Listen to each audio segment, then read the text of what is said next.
Hello and welcome to the Kongversation. I'm Hyle Russell. And I'm Cameron Reigle. I knew that was coming, and that's why I didn't do it for me. But at least your name starts with a hard C sound, so it's more apropos when you do it. What are you talking about? Was my mic cutting out?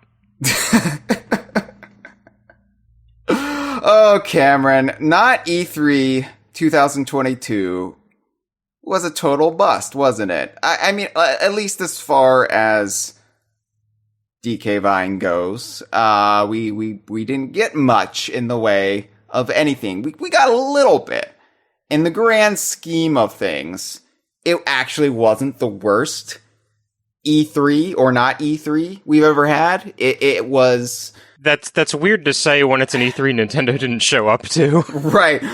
Sometimes Nintendo can just make it worse for us. It's like the wound is already gaping, and then Nintendo comes along on Tuesday and just decides to pour salt in it, a whole shaker full. But, I mean, we got some good stuff. We got a really exciting update to Sea of Thieves, Cameron, and I know that it excites you and or you and me. It excites us because this is something we've been looking forward to for a long time in Sea of Thieves. But I also realize that if you aren't invested in Sea of Thieves already in the community, then this meant really nothing to you. And, you know, Playtonic announced a new Platonic Friends title they're publishing, Elsie. And it's like, yeah, that's interesting. Might not be for me. I'm gonna keep an eye on it, but it's just little Gator game. There was like a 30-second to a minute something trailer. Looks absolutely adorable, but again, nothing really new. So it's just, yeah. I mean, could have been worse. Absolutely, could have been worse. They could have, I don't know, murdered Conker execution style during the Xbox and Bethesda showcase, but they didn't. So. Avoided that. It's hard to bounce back from something that, I mean, we do it to ourselves. We hype ourselves up every year. And then when nothing really happens for us, for DK Vine, for our community, it takes a bit to dust ourselves off. And this was especially true this year where I had all these plans and it felt like everybody was getting sick that week. And I had to keep pushing things around or pushing things back or scratching things off the schedule to the point where it just petered out into nothing. And yeah. So where do we go from there, Cameron? Well, I'm glad you asked. We have one last thing ignoring the fact that we will probably be getting a Nintendo Direct later in the summer, we have one last thing, one last hope coming out of not E3. And that is the possibility that we could have a quote-unquote brand new DKU game. And when I say brand new, I mean a game that is roughly 9 years old, may have been plausibly DKU since early 2016. And it's a game we've discussed before on these DKU Tribunal episodes, but we've only dedicated a short segment to it. We've never gone all in on this debate. And I, of course, am talking about Super Mario Odyssey. No, I'm joking. Killer Instinct, parentheses 2013, or as you may know it from its box and title screen, Killer Instinct. And Killer Instinct 2013, this is a game that a lot of people point to as the true beginning of the Renaissance. And others have mostly ignored it because they're not fighting game fans outside of Smash. But I think it's interesting if we're going to relitigate this, Cameron, and there are good reasons to relitigate it and devote an entire special session to pondering the question whether Killer Instinct 2013 is part of the DKU, and whether DK Vine should cover it or not, there's good reason to go down this path. But to do that, I feel like we need a brief history lesson on the Killer Instinct franchise, and then go into the 2013 quasi-reboot by Double Helix Games, which then was taken over by Iron Galaxy Studios for seasons 2 and 3 after Double Helix was bought up by Bezos. So it's amazing that the game turned out how it did, considering that happened, and all of the other things that happened along the way. Of course, I was following along, because even if it wasn't considered DKU at the time, even if my interest in Killer Instinct only extends as far as it's a classic Rare franchise, and of course I'm a big Rare fan, it was still fascinating to kind of see, as a student of pop culture, video games, and the nature of canon and continuity, the Killer Instinct, I call it a quasi-reboot, because it's a reboot, but it's also a reboot that allows a lot of wiggle room to allow for the first 2 games in the series to have actually happened. We'll get into that quite a little bit later, but I was studying it because it was interesting to me the way they were going about it, because 2013 is kind of when pop culture started, I think, trending away from harsh reboots, and it's like, no, people, I think Force Awakens really like shook that stupor out of pop culture, where it's like, you don't actually need to reboot anything, you can do a soft reboot. And I don't know if you could consider Killer Instinct 2013 a soft reboot, but it kind of has its cake and eats it too. I guess in the sense that it's a good entry point for somebody. Yeah. But which is generally the point of soft reboots. So was Force Awakens, so was Donkey Kong Country Returns, if we're keeping it in-house to the DKU. Donkey Kong Country Returns was just a soft reboot of Donkey Kong Country. Still acknowledged that everything happened, didn't really dwell on it, kind of retold the first story again, but did it in its own way. Right. You don't need to know anything about any previous Donkey Kong Country to just jump right into Returns. Especially the animal buddies, am I right? But, I was fascinated by it. And then when this, story broke that, Double Helix was being purchased by Amazon, I was like, well, this game is dead. This game is dead in the water. I mean, there's going to be no creative integrity here. And somehow Iron Galaxy kept it going and didn't drop the ball. And of course, I'm jumping into it now, having played it more in the last couple of weeks than I ever have in my entire life. But I don't see any seams in there at all. It just seems like one complete package. Because full disclosure, so I didn't own this. I wanted to own it. If I was going to make a definitive DKU ruling on it, I felt like I couldn't take any half measures. So I felt like I had to own it physically. I had to own the physical edition of it. And at this stage in the game, the best way to go about that, in my opinion, was getting the Killer Instinct Definitive Edition for Xbox One. And, it comes with all 26 characters and 20 stages from seasons 1 through 3, as well as the original Killer Instinct arcade games, 1 and 2. And there's also documentaries and artwork, and it comes with the game soundtrack. And of course, I require my Killer Instinct purchase to have a bundled soundtrack, just not accurate to the Killer Instinct experience without it. So, I was like, yeah, I'll buy it, right? And not realizing that it has been a solid 6 years since the definitive edition came out, and they may not be making it anymore. And with the speculative craze of video game collecting being the poisonous thing that it is these days, just buying an old game actually costs some money. So, not proud of this, Cameron.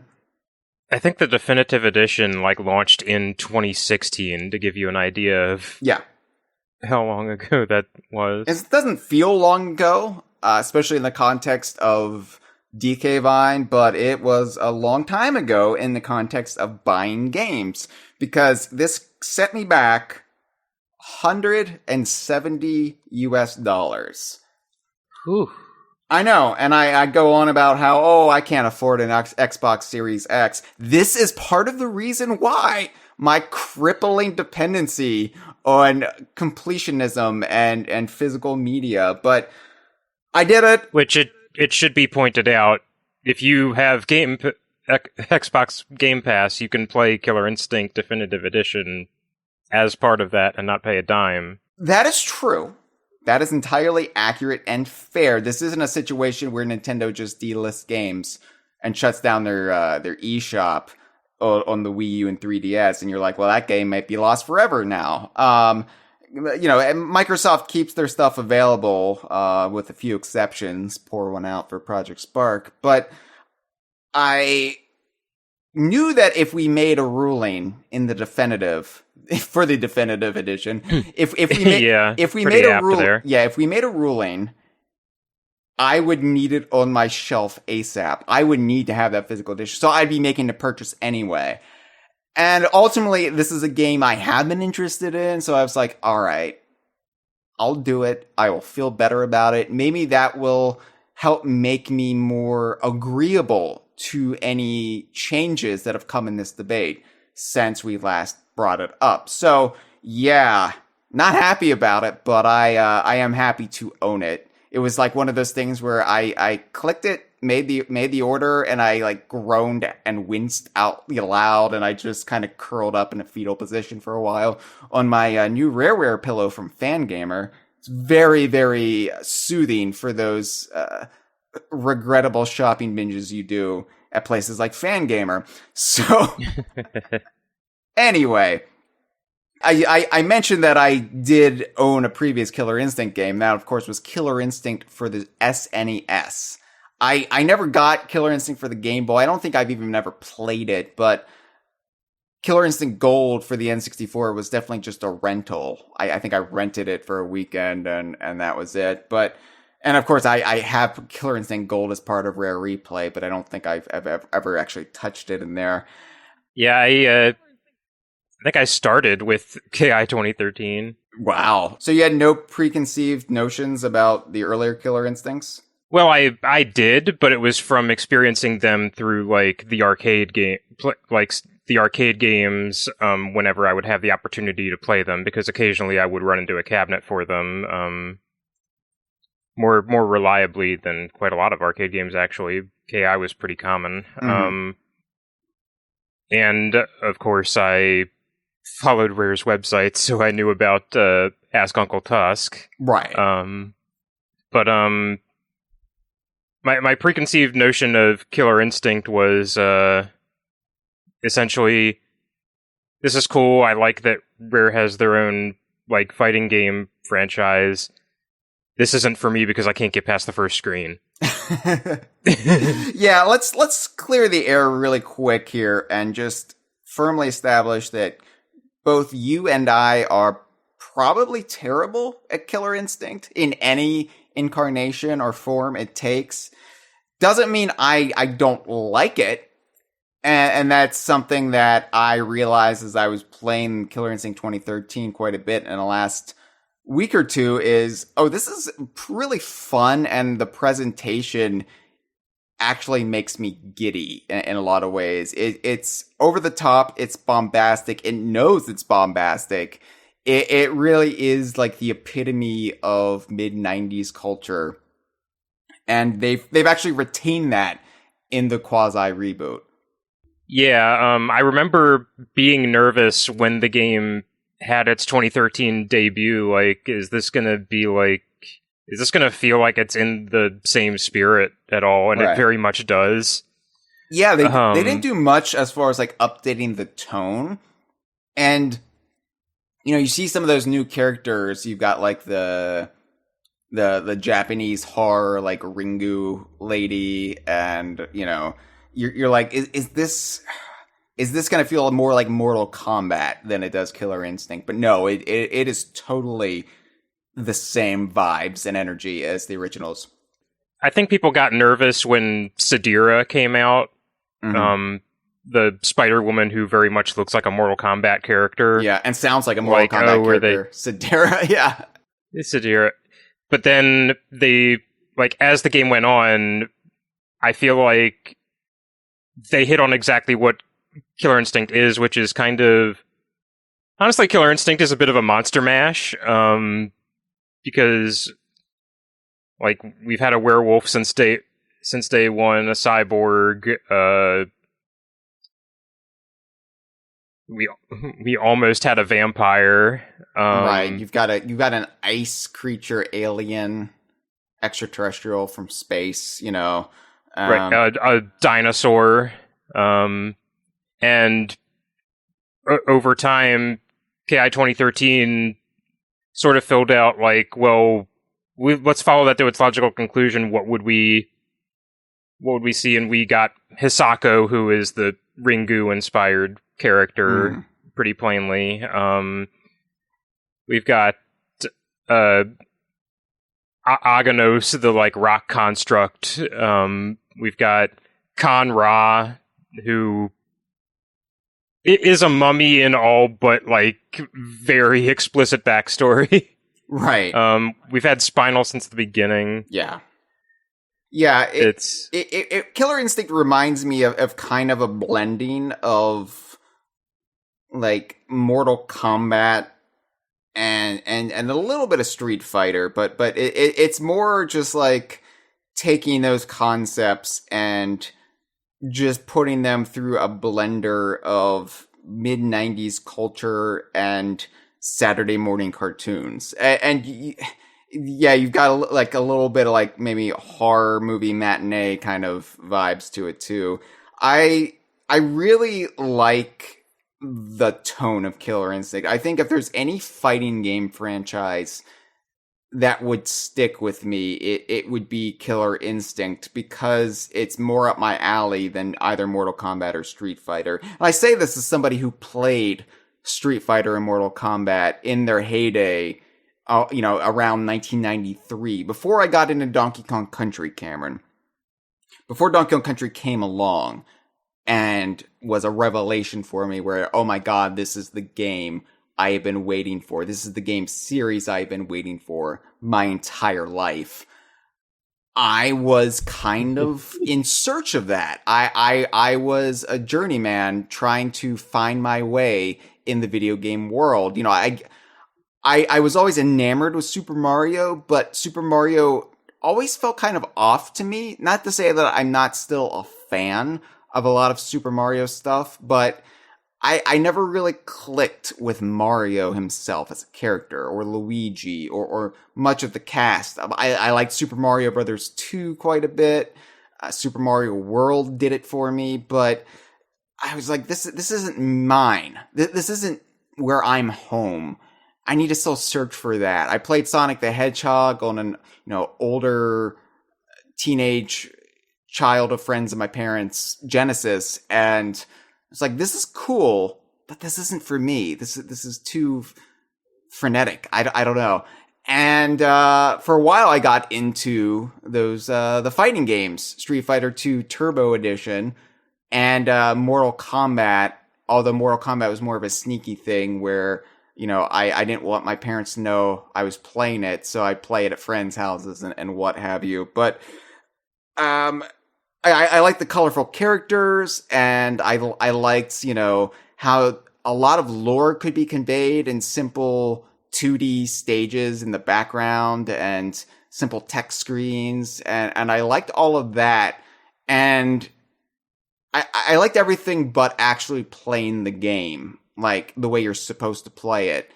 I liked just plugging in a second controller and just beating somebody up as a dummy, and trying to like get a handle on the moves, but I was always bad at them, and eventually I realized, like, yeah, this just isn't for me either, and I thought about really getting into the Earthworm Jim, Boogerman, Clay Fighter universe.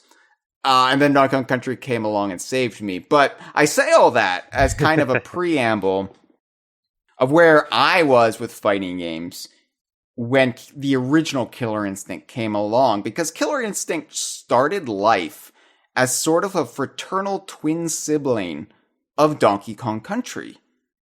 Donkey Kong Country was developed using Rare's advanced computer modeling technique, their ACM graphics. It was developed for the Super Nintendo, while Killer Instinct used that same technique as a fighting game, but was developed for arcades, under the completely false pretense that it was running on Nintendo Ultra 64 hardware.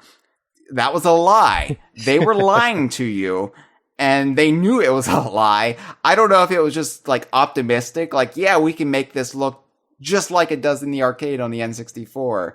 But, like Donkey Kong Country and like Banjo-Kazooie after it, it was developed by Rare for Nintendo. And that's something that a lot of people don't even talk about these days. That Killer Instinct was a Nintendo IP. Full stop. It was a Nintendo IP. Fulgore and Spinal were major mascots of Nintendo, at least in the West, from 1994 to 2002. Maybe somewhere halfway through there, you started seeing Fulgore and Spinal a lot less.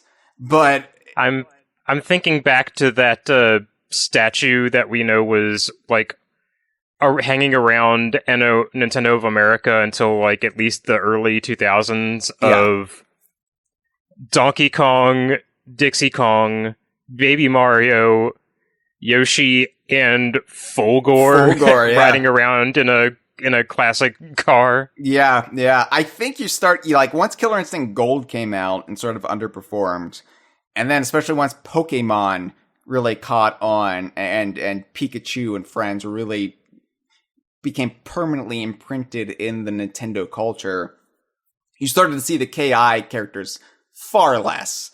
But I would say from 95 to maybe around 97, they were ubiquitous with Nintendo of America, Nintendo in the West.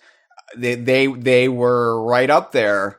In some cases, especially before Super Mario 64, they were more prominent than Mario as Nintendo mascots. And I remember this one funny thing. This one funny thing that stands out happening with KI 2013, which was in game, they used to have this sort of news feed that was essentially just stuff they had posted on the website, reframed in game, sort of like what Sea of Thieves does. Yeah. But it resulted in this it's KI's anniversary. And they use a giant picture of the box art that says "Only for Nintendo." Right. And yeah, that Super Nintendo cartridge was black. It was a all black SNES cartridge. It's a snazzy looking cartridge. I loved it. Yeah. But the idea was that while Donkey Kong Country would add another year of life or so to the Super Nintendo, Killer Instinct would in turn appeal to sort of the older crowd, teenagers, late teenagers, Gen Xers, who were pumping quarters into the Mortal Kombat and Street Fighter II machines of the era, and then selling them on the concept of the Nintendo Ultra 64, which was due to arrive in 1995 at the time. So if you love Killer Instinct, you'll have this exact experience in your home in 95. And in fact, they actually specifically promised this at the beginning of the arcade machine intro. Which, let me play that for you really quick, because it is such a time capsule of insanity to hear this. So just sit back. Imagine you are in 1995. you are in a noisy mall arcade, when malls had arcades, when malls were a thing, and you got your grubby pizza-stained hands on Killer Instinct. And this is what you would hear. Have a listen.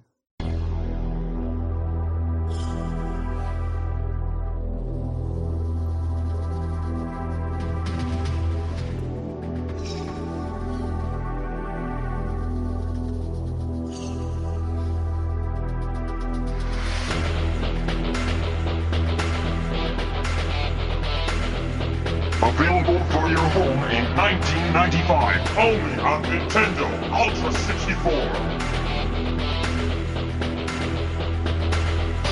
Killer Instinct. Yeah, that's surreal. And Cameron, as you pointed out to me, that's 3 lies in one. Yeah, this is at least 3 lies in one. So, like, point by point, obviously, none of our listeners at home own a console called the Nintendo Ultra 64 because it didn't release under that name. It just released as the Nintendo 64. Yeah. The original Killer Instinct never made it to the Nintendo 64, and instead received, the aforementioned Super Nintendo and Game Boy versions. I assume like the SNES version was kind of like a stopgap when they realized that there's no way this is making it to the N64 in 95. Yeah. So not only was it not available for the Nintendo 64, it was available on things, and not only on the Nintendo 64. No, on the Game Boy. Yeah. And as mentioned, the N64 wouldn't launch until 1996, and Killer Instinct Gold, which was based on Killer Instinct 2, released that year, so it completely missed 95. Yeah, all of that. My God, like, that would seriously peeve me off to this day were I a KI arcade playing fanatic who would hear that and have that drilled into me every single time I was playing it. And yet, as hilariously untrue as it turned out to be, the biggest thing I lament about any like modern port of Killer Instinct, which the XBLA port is very, very good, it can't legally use that narration, and it feels like there's something missing without it because it's so iconic. It is. They even recreated it for the 2013 reveal. Yeah, that's sort of like similar to how they recreated the original Donkey Kong Country Play It Loud commercial when they announced that the DKC trilogy and the Donkey Kong Land trilogy were coming to the virtual console, to the eShop, and yeah, because it's iconic and it just like takes you back to that moment in time. I have to admit, Cameron, I still lament losing the Nintendo Ultra 64 branding in the West. I understand why they dropped it.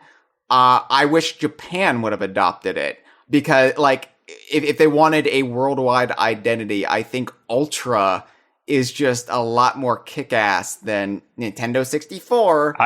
I mean, Killer Instinct agrees with you. Listen to Chris Sutherland shout Ultra at the top of his lungs. That's where that came from. Ultra combos. That is where they got Ultra as like the top tier combo because they were trying to tie in to the Nintendo Ultra 64.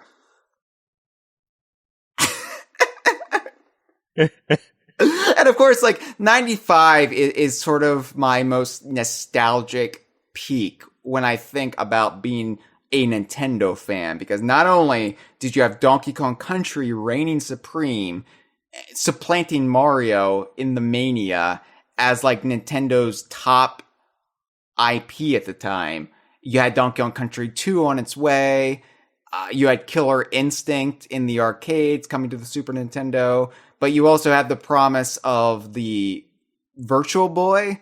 Oh my god, the Virtual Boy is going to be the third pillar of Nintendo. And then you have the Nintendo Ultra 64 coming soon.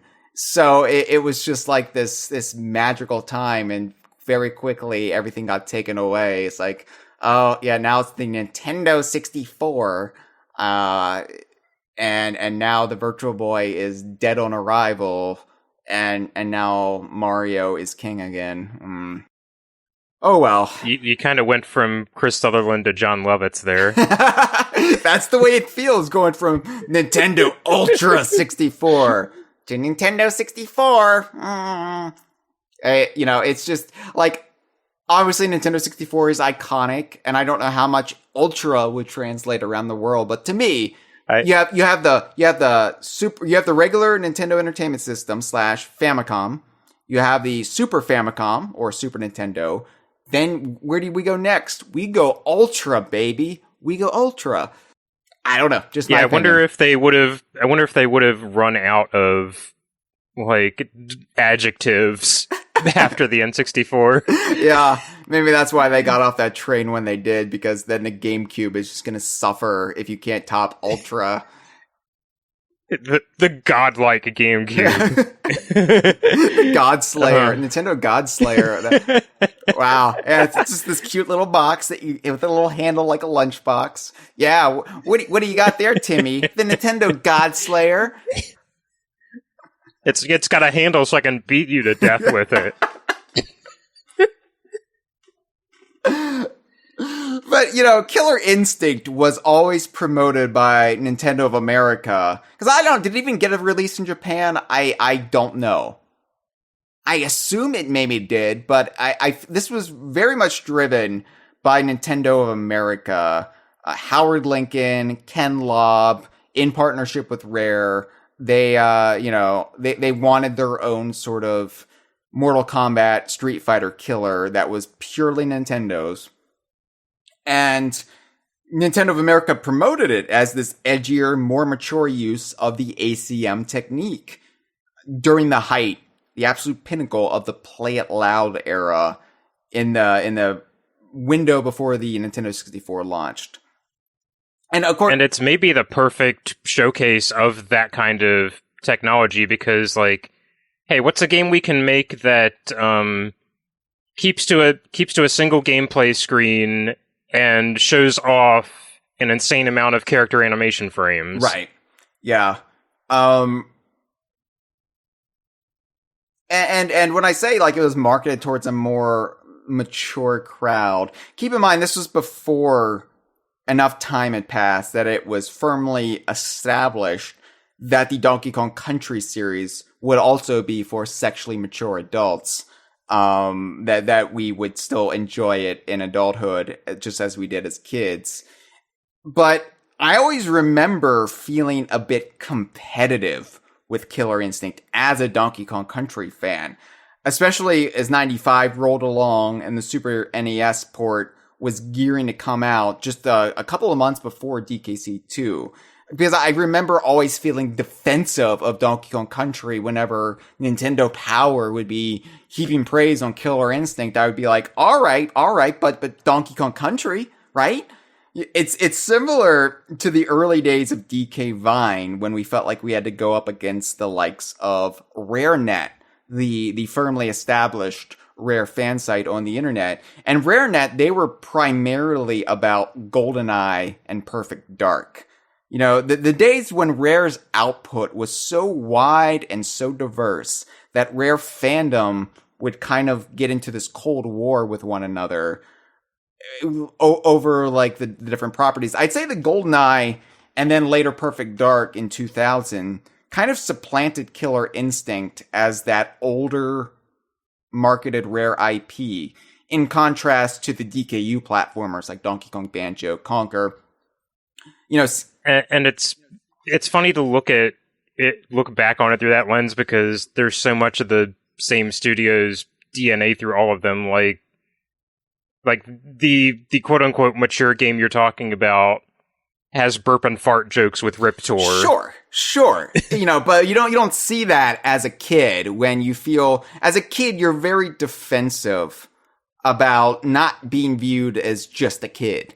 And so therefore your interests have to be on par with the older crowd's interest. And there is this kind of defensive thing about, it's not Kitty. It's not Kitty. And then I introduce a character called Kitty and you're kind of left flat-footed.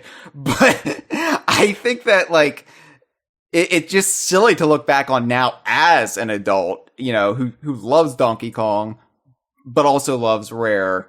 But yeah, I mean, it was much of the same thing. Like, once Killer Instinct 2 and Killer Instinct Gold came out in 96 and the series went into this hibernation for 17 years, then the FPS games, GoldenEye, Perfect Dark, that became sort of the rival to the DKU within Rare itself, like, viewed by the fandom, not the studio. But, as time went on, that nonsense, that competitive streak obviously faded and we projected towards other things like Mario.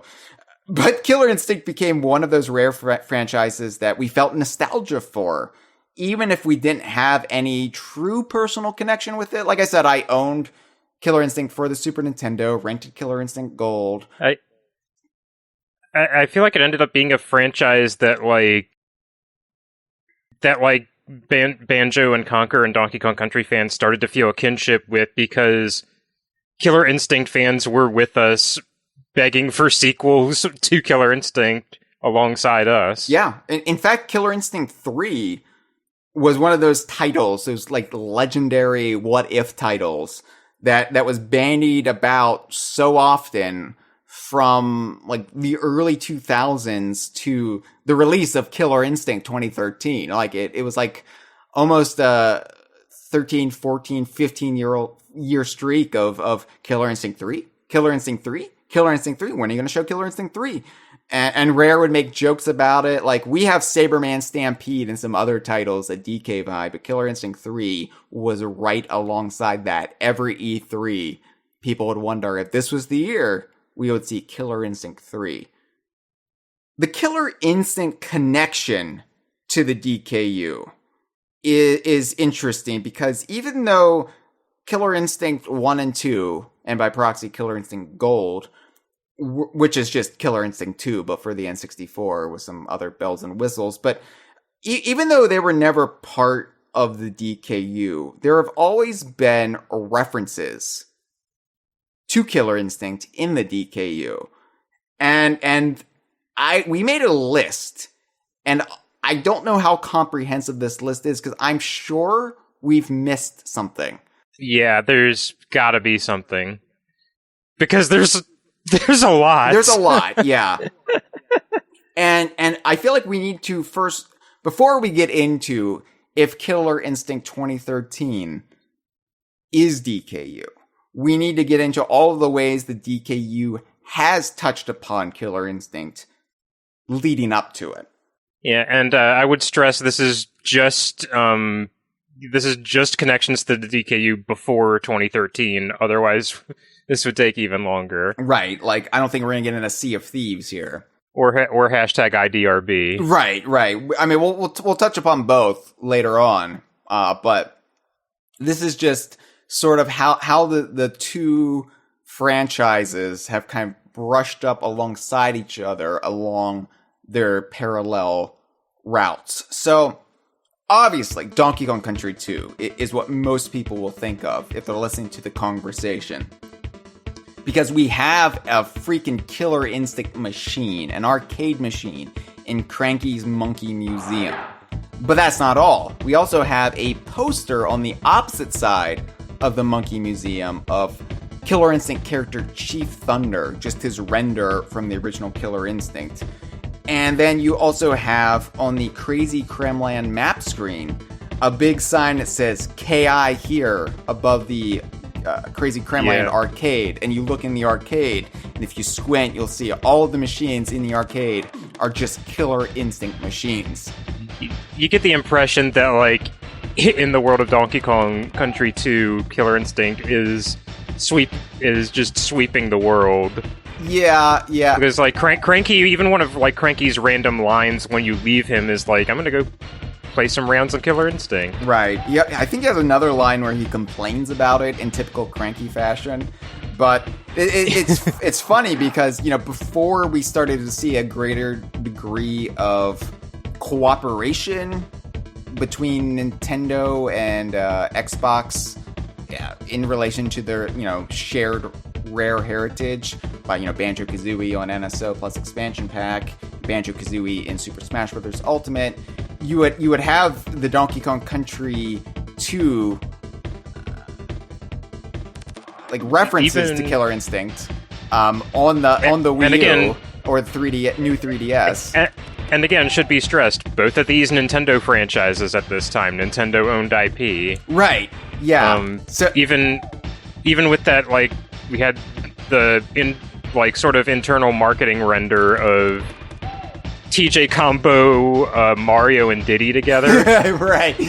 By the Rare logo. Yeah, where TJ Combo is actually holding Diddy up by his tail. I think Mario's hugging TJ Combo's leg. And it's just like, what? What was 1995? Because that was all normal to us. All your favorite characters. But that was normal to any Nintendo kid in 95. That's what I need to stress. In the era before Pokemon, in the era before the GameCube, before the buyout, before Animal Crossing and Splatoon, and before Fire Emblem came to the West, like, Banjo-Kazooie was a Nintendo franchise. Killer Instinct was the Nintendo franchise. Like, Rare, all of Rare's output made up like 40 to 60% of everything we thought of when it came to Nintendo. So, like, if you wonder why DK Vine seems as, like, so offbeat, so skewed in comparison to the rest of Nintendo fandom, it's because we are a product of this era, first and foremost. But yeah, Rare's always has this like self-promotion streak in their games, and you do get this impression that Killer Instinct is the only arcade game that matters at this time in 1995 on Crocodile Isle. But yeah, I mean, it's funny, especially like more funny in retrospect than it was at the time, because it does seem like such an artifact, but it just makes it even like more hilarious to me. As a result, like the more it makes less sense as time goes on, you're like, okay, but sure, I love it. Donkey Kong Land 3, this is something Matt and I just discussed a few episodes back, had the stage name Miller Instinct for one of the mill levels, which, it's pretty on the nose, but cute. Diddy Kong Racing, you probably want to speak to this, Cameron, since you spent so much time rendering a depiction of Star City, but Killer Instinct has a building in Star City, Diddy Kong Racing has a building in Star City with the KI logo on it. Yeah, if you load up the Star Cityscape skin on our forum, I spent a lot of time drawing that KI logo. Yeah. Both games had art handled by Kev Bayless, so like there's a lot of, I guess it's something we haven't really spoken to. There's a lot of staff overlap in the original Killer Instinct 1 and 2 with the games that DK Vine covers as its bread and butter. Yeah. Chris Seaver, Chris Sutherland, Robin Beanland, Kev Bayless, Graham Norgate, Grant Kirkup, their fingerprints are all over KI 1 and 2. Which is why it seems so silly in retrospect to think that as a Donkey Kong Country fan, I ever felt like Killer Instinct was this rival or something. Like I said, they're fraternal twin siblings, the two franchises. But, you didn't think in terms of, well, Chris Sutherland's the announcer. That's cool. It's... I'm sorry, you're just reminding me of when Ukulele got announced and people were covering it. The thing that always sticks out into my mind is, I think it was IGN's video coverage of it, going over like some of the people who worked at Playtonic, and they dropped the line, And they even got the Killer Instinct announcer. Right. As if that's all he's ever done. Not the programmer from the first two Donkey Kong countries and Banjo-Kazooie. Yeah, the announcer from Killer Instinct. He's a Renaissance man. He can do it all. You mentioned Chris Seaver. Well, speaking of Chris Seaver and Robin Beanland, Conker plays Killer Instinct on his Game Boy in Conker's Bad Fur Day, which it's funny that that's a uniquely Killer Instinct GB reference, which is a game you never see brought up anywhere else in any other context. It's the one version of Killer Instinct, I guess, outside of the SNES version. Yeah, the SNES and the Game Boy ports are the only ones you can't really play legally these days. And I get why, because it's Killer Instinct, but worse. Yeah, I do wish they would have maybe included Killer Instinct for the Super Nintendo on Rare Replay alongside Killer Instinct Gold. It would have just been nice to have them both, you know. Yeah, I get why they didn't, because Killer Instinct Gold was a very deliberate choice because they'd already made the like digital purchase bonuses of the arcade originals for KI 2013 and didn't want to step on the toes of that. Yeah. But, and also Rare's own like 30 games while putting multiple versions of the same game kind of fudges the numbers, but comprehensiveness is nice. Yeah, because the Super Nintendo one is the one I have spent the most time with. So anyway, but yeah, the Game Boy one is just a real curiosity, you know, and it just that's what Conker's playing, and and that comes back in Live and Reloaded, but since they couldn't legally use a Game Boy anymore, they give Conker this like made up futuristic handheld. But which is weird because Banjo still plays the Game Boy on the XBLA version of Banjo-Kazooie, right? Yeah, and all they did, like the model is still there. I think all they did was maybe like I don't know if they altered the texture a bit because you can't see it, like to remove a logo. It would have been too low pixel depth anyway to tell. All they did was remove the Game Boy startup noise from it. Yeah. And apparently I think that Game Boy is just universally accepted as a thing you can homage now without like having to get explicit permission from Nintendo. I just recently spent a few minutes with Shredder's Revenge, and one of the animations in that game is Donatello playing a Game Boy brick. Does Shredder's Revenge take place in like the early 90s? It very well could. I mean, I haven't seen anything in that game yet that feels anachronistic to the 90s. I mean, there are VHS tapes in that game. Oh, nice. Nice.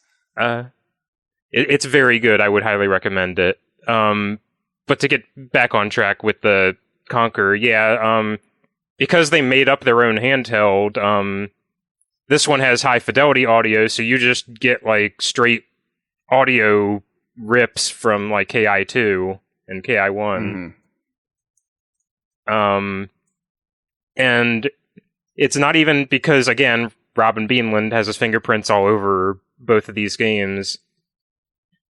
It's not even the only audio like tie-ins to Killer Instinct. One that I neglected to put in my show notes is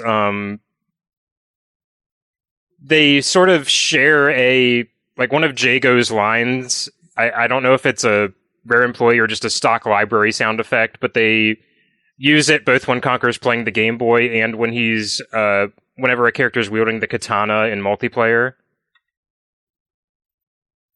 And a huge one that we only recently got the context for, I say recent meaning 2015, Jesus. So the song from Bad Fur Day Bats, which reappears in Live and Reloaded. It's the theme that plays when you're flying around as Conker, who's been transformed into a vampire bat. Which is one of my favorite Robin Beanland compositions, period. Oh, me too. 100%. It's on my Halloween playlist. That's how much I love it. Yeah, Robin Beanland does really good haunted house style music. That and Tooth and Claw, which is Saberwolf's theme from Killer Instinct 1, are on my like Halloween standbys. But yeah, it turns out there might be a reason why that kind of sounds like a Killer Instinct-y song. It's repurposed from, as revealed in Rare Replay, Bloodlust, which was meant to be the theme of a vampire character who was cut from Killer Instinct 2. At least we finally got a vampire character in Killer Instinct 2013. Yeah, Mira. Yeah. She is great. I know in the lead up to her coming out, was thinking in the back of my mind, are they going to reference bats in her theme song? Like because in the first two seasons and even season 3, there are a lot of callbacks in the soundtrack to previous games. Like a lot of the time, like whenever, like as a secret like ambient track, they might like feed into like a classic KI theme, like Orchid's old theme or TJ Combo's old theme. The Rash's theme like puts in the pause screen from Battletoads. Like, you know, they might put it in there. They didn't. But, and I kind of lament that, but Mira's theme itself is original and very, very good anyway, so it's not a big deal. And plus, you know, Conker got it. Conker used it as a Conker song now. It might be too... Yeah. It might be too... I don't know, too late to repurpose it for Killer Instinct. Or repurpose it back for Killer Instinct. Yeah.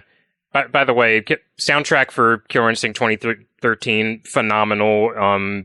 It very quickly ended up in my, like, music play rotation alongside like Donkey Kong Country 2. That's why I'm glad I got the definitive edition, because I have it in my game case. 3 seasons of soundtrack and the ones for KI 1 and 2. Yeah. Grabbed by the Ghoulies, we talked about Killer Instinct 3 and how it became sort of a running joke. Well, Grabbed by the Ghoulies actually had KI 3 boxes that you could knock over in the game room. Alongside all these other references, but yeah, this is why you're not getting KI3. It's because Baron von Ghoul got them all. Bought all the copies that, you know, they released it for the Xbox. Wow, all those games they released for the Xbox that first year of the buyout, in at least the context of the DKU, it's incredible to see. Yeah, and even got the player's guide printed for Banjo-Kazooie on Xbox. Yeah, wow. The Viva Pinata franchise. Or Tui. The Viva Pinata franchise had some references to Killer Instinct, right? Quite a few. Surprisingly, it's not a place I would think to look for them.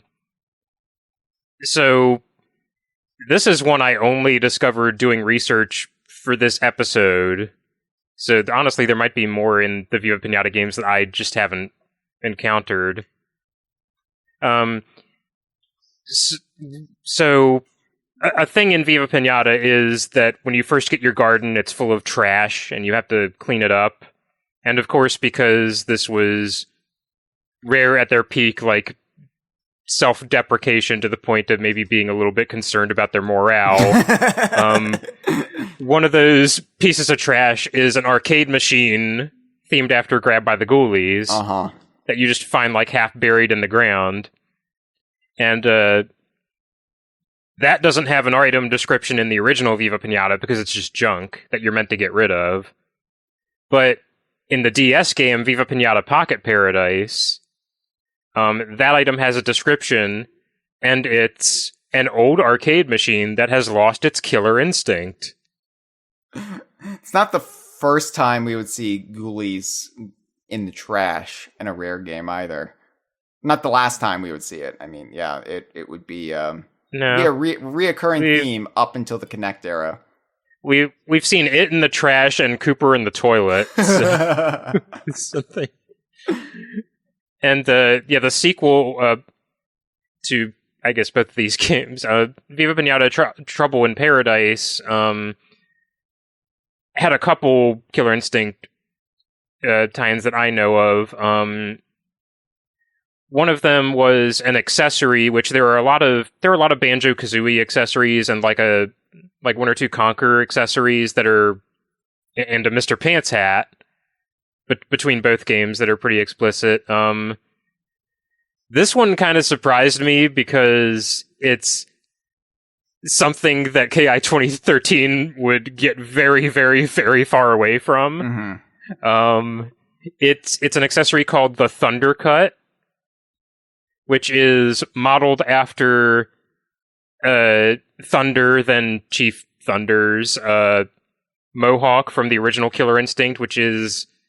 I'm not actually sure how this mohawk works because it's feathers. Yeah. They one of those things they quietly worked out in Killer Instinct 2013, where it's like, yeah, we're not gonna have that. We're not gonna do that this time. And the other big thing to come out of Trouble in Paradise was we're doing a lot of very locked in a specific time coverage on this episode talking about Killer Instinct, but Viva Pinata Trouble in Paradise had interactivity with the Xbox Live Vision camera. Oh. Not the Kinect, keep in mind. Not the Kinect. The Xbox Live Vision camera, the predecessor to the Kinect.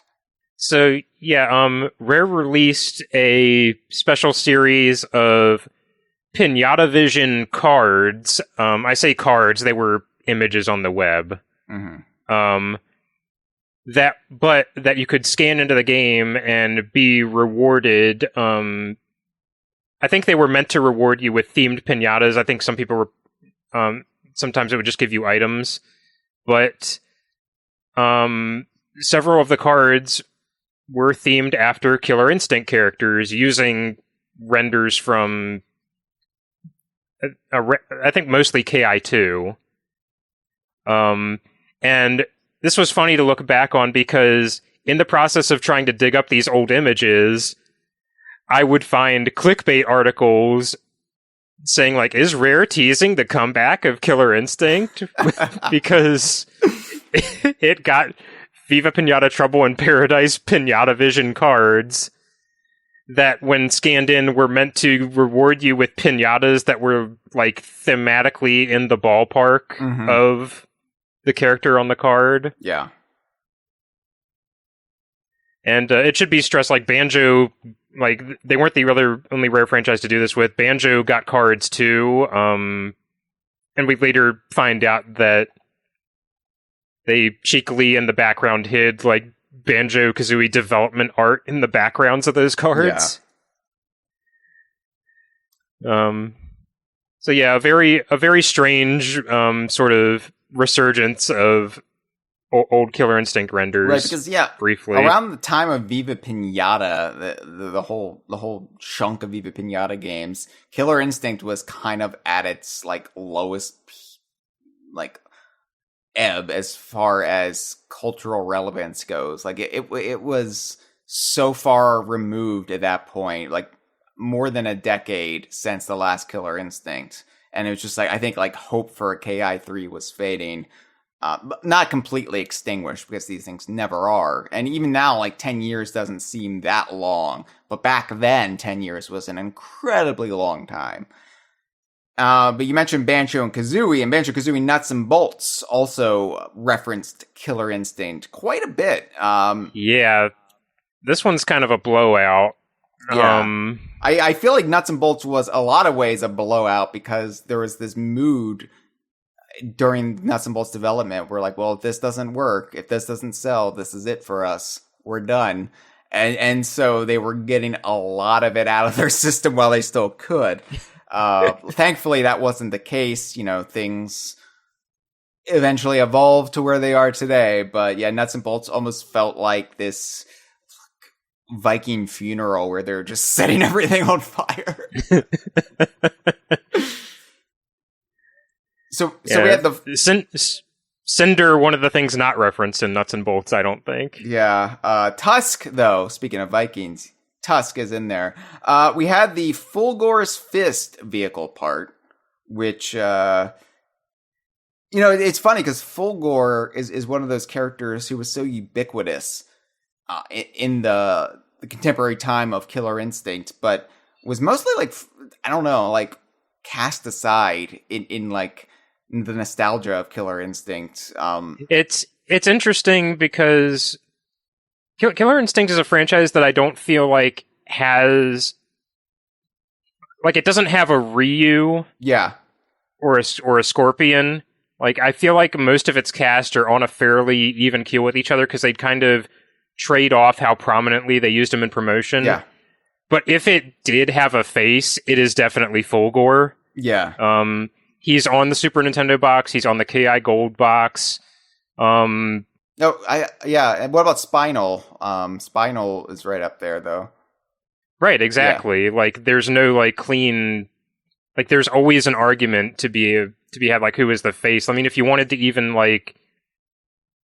if you wanted to go just straight up, okay, who's the Ryu? Who's the the Akira, the Terry Bogard, the Scorpion for Killer Instinct? It would be Jago, but nobody cares about Jago. Nobody cares about Jago. Oh, my favorite CBS sitcom.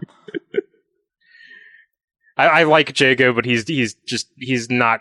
I don't think he's prominent in the branding of Killer Instinct at all. And it feels like Jago is just kind of an afterthought. We need this type of character. We need this archetype in there, and so that we got Jago, and Jago's fine, but it's just he's basically Liu Kang, Ryu, if I don't know, all personality was removed from him. I said Scorpion, but Liu Kang is the better analog. It's just your vague martial arts clan member, whatever. Yeah. Yeah. Also, Nuts and Bolts. There was the Ultra Combo achievement. It's an ultimate combo. Ultimate combo, yeah. Achievement, which is a double joke because the way you get that achievement is by rounding up a bunch of Ultimate Play the Game references that are in Terrarium of Terror.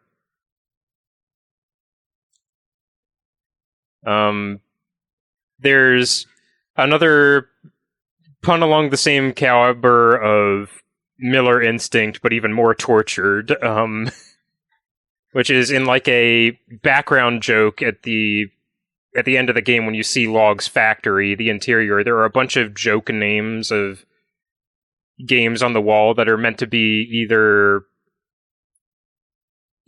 fake sequels or kind of tongue-in-cheek, things Rare could do, Bash Buddies, a Smash Brothers ripoff. One of them is a game with Humba Wumba on the cover called Cake Filler Instinct. Which what? With a very with a knife style logo in the style of Killer Instinct's logo. Yeah, that I guess it's a cooking game title. I don't know, Cake Filler Instinct sounds like something that is randomly pulled up from Netflix's algorithm, and you're like, what the hell is this? I'm not going to watch this. What is it? A show about cake filling? What? No. I think my favorite reference in Nuts and Bolts is that Jolly Roger, who in his kind of Oliver Twist style reimagining as this shifty street criminal, is selling illicit copies of Killer Instinct 3 from his briefcase. Yeah, he has a cute little animation where he'll open his briefcase and just show you enticingly that it's just lined with copies of KI3. Right, which, what even is that? Is that just did he burn Killer Instinct Gold on a disc or something, and is he trying to pass it off? But yeah, that's the again, another knowing reference to Killer Instinct 3, like, yeah, we're not making it, but we're gonna torture you with it. Yeah, and the last one on this list that we were able to compile is my favorite reference in Nuts and Bolts, which is, so in Nuts and Bolts, a log will give you tips on the loading screens, which is actually unfortunately lost in modern the modern way you can play Banjo-Kazooie Nuts and Bolts on Series X, because it just skips past the loading times. But one of Log's tips is, and I quote, "If you're still struggling after all these hints, time to follow Uncle Tusk's old adage and stop being so rubbish." Yeah, that's a surprising reference, because it's a very specific reference to Rare's classic website, which I guess was still operational at this time, but the Rareware, which was, clever pun. But would you believe Lee Loveday did some writing on Banjo-Kazooie Nuts and Bolts? Just a bit. But it feels like at that point, yeah, it's just like the only people that are going to play this are diehard Rare fans who wrote into scribes. So what the hell? Why the hell not? And I guess if you don't get this joke, you might think like Lee just made up some generic uncle. Mm-hmm. Like when like Homestar Runner saying like stupid Uncle Egg or something. But no. Just an older relative. Yeah, but yeah, Uncle Tusk was the kind of advice column on Rare's website, and instead of creating a brand new character like Mr. Pants, who is the survey taker on the website, Lee just randomly pulled the Killer Instinct 2 character Tusk and reimagined him as this grumpy columnist who gave you terrible advice. The joke was, the URL of his page was /agony ant. Yes.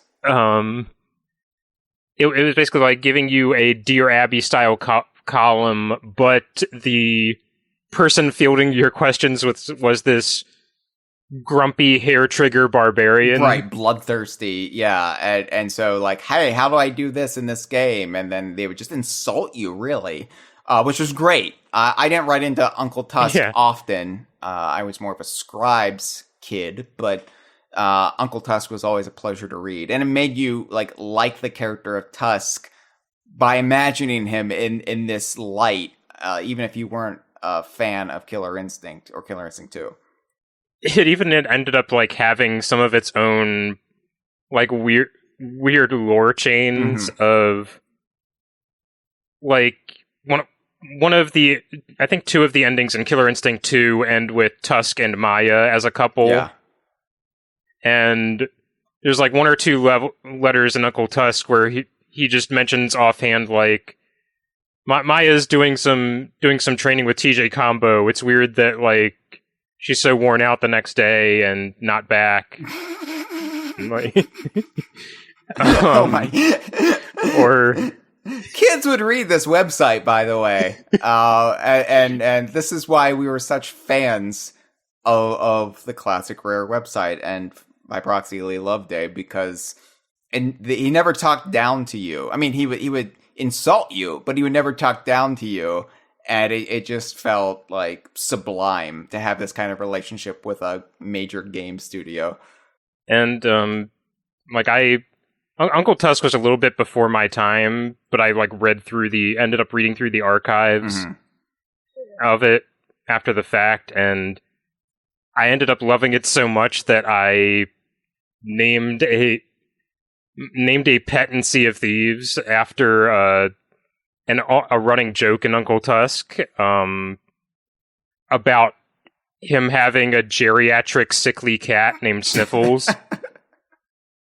And I think it kind of became like a reader pass a story where people would give periodic updates on the status of Sniffles. Yeah. Like just off the top of my head, Tusk left him at the vet for over 14 years. And they threatened to put him in the, send him to the county dump if he didn't pick up the cat. The cat, just off the top of my head, things that happened to Sniffles. Got sent to a dump, attempted to be crushed in a trash compactor, attempted to be destroyed with a bomb, not killed by the bomb and instead irradiated into a giant kaiju, butting off smaller Sniffles clones that then rampage through the countryside, and gaining sentience. Yeah. And writing a letter himself describing that he was slowly reverting back to a normal cat. Right, and you took that and you made it your canonical Sea of Thieves pet to Rage and Reigle. Yep. I have Sniffles, who is definitely the same Sniffles, and don't you dare tell me otherwise. Because honestly, being sent back in time to the golden age of piracy on the low end of ridiculous things that could have happened to Sniffles. Right. I feel like you saw what I was doing with the Pepito Kong, and you're like, all right, hold my beer. Hold my geriatric cat. So, what is the debate around Killer Instinct 2013? We've spent a long time now discussing how Killer Instinct has run parallel to the DKU and has been referenced by the DKU. But what is the actual debate around the quasi-reboot Killer Instinct, parentheses 2013? Well, it all centers on the appearance of Rash the Battletoad. Now, before you jump all over me, I know Rash the Battletoad appearing in Killer Instinct 2013 would not, in and of itself, make it DKU. Obviously, it wouldn't, because it would already be DKU, and we wouldn't be having this episode. Because Battletoads 2020, the only reason we consider it DKU is because it has a in the flesh, or I guess not, in the lack of flesh, appearance by Sea of Thieves Captain Bones, who is a canonical character in Sea of Thieves, and has appeared in Sea of Thieves in both the credits and in A Pirate's Life. But Rash and the Battletoads didn't have a DKU appearance, at least as far as outside of stuff like IDARB, until Battletoads 2020. So Rash in and of itself wouldn't make the game DKU. Rash was added in a preliminary test manner for those who had Rare Replay in August 2015 when Rare Replay was released, and was fully added with Season 3 on March 29th, 2016. So this is an interesting caveat, because we keep calling Killer Instinct 2013, but from a DKU perspective, it wouldn't have been DKU until March 29th, 2016. So that's where we would add it on our games page if we do rule it to be DKU. But anyway, among the accessories that Rash the Battletoad can wear, outside of his different color variants, you've got in Killer Instinct 2013, you've got the regular outfit and you've got the retro appearance of a character that in many ways will harken back to the style of the original 2 Killer Instinct games. In some cases, very spot on. In some cases, like Thunder, they do more of a harkening back to the era and time rather than the actual character appearance. Yeah, you can kind of fudge accessories, mix and matching with him a little bit to look more like the original, but it by design, that's not what it's meant to do. Right, they wanted to go with a more tasteful representation of an indigenous American versus sort of the more cartoony stereotype they were going for in the first KI. But with characters who weren't in either 2 games, they do a throwback appearance that what would they have looked like if they were part of the cast in those 2 games, which is really cool. I kind of, it's just worth checking out to see what all the retro costumes are. And for Yeah, they even recruited Kev Bayless to do at least a couple of them, I think. Like Hisako. Which is amazing and refreshing that they have that authenticity, in it. But for Rash, they really just make him look more like he does in the actual Battletoads games for his retro appearance. Because his in-game appearance is a hyper-realistic rendition of a Battletoad, which... a humanoid toad. I mean, yeah. I remember when this happened, when they launched the early preview of Rash, they debuted Rash and Killer Instinct using the retro costume. And I think people got a little freaked out seeing the actual default for him. This very, very realistically textured Toad Man. It reminds me of those kind of horrific images that are designed to creep you out. Like, what would a Pokemon look like in real life? And it's just something utterly mortifying, but like a creepypasta kind of thing. But yeah, so you got the retro color scheme of Rash, and so the retro color scheme and the modern current design, they each have their own accessories they can wear, like a little hat or a little garnish that really sets them apart, and you can add your... Usually they're like a 3-part matching set, but you can mix and match elements of them. Right, so you can kind of add your own personality, your own sense of self to the characters. So with the retro colors or retro design of Rash, there are 3 different accessory sets that are available to him. There are the princely accessories, so you can do kind of like a frog prince thing with Rash. There are the groovy accessories, makes him look like a 70s dude, with an afro and disco fever. And then you've got the Rareware accessories. And I should point out that Rareware is a clever pun here as well, but not the one we're used to with the Rareware site, which was Rareware, like rare place, wear, like W-H-E-R-E. This is Rareware, like I am wearing something. I just love that you can have multiple puns based on the old Rareware branding, but the Rareware accessories include a Conker hood, which is just Conker's head. It looks like it's swallowing Rash's head.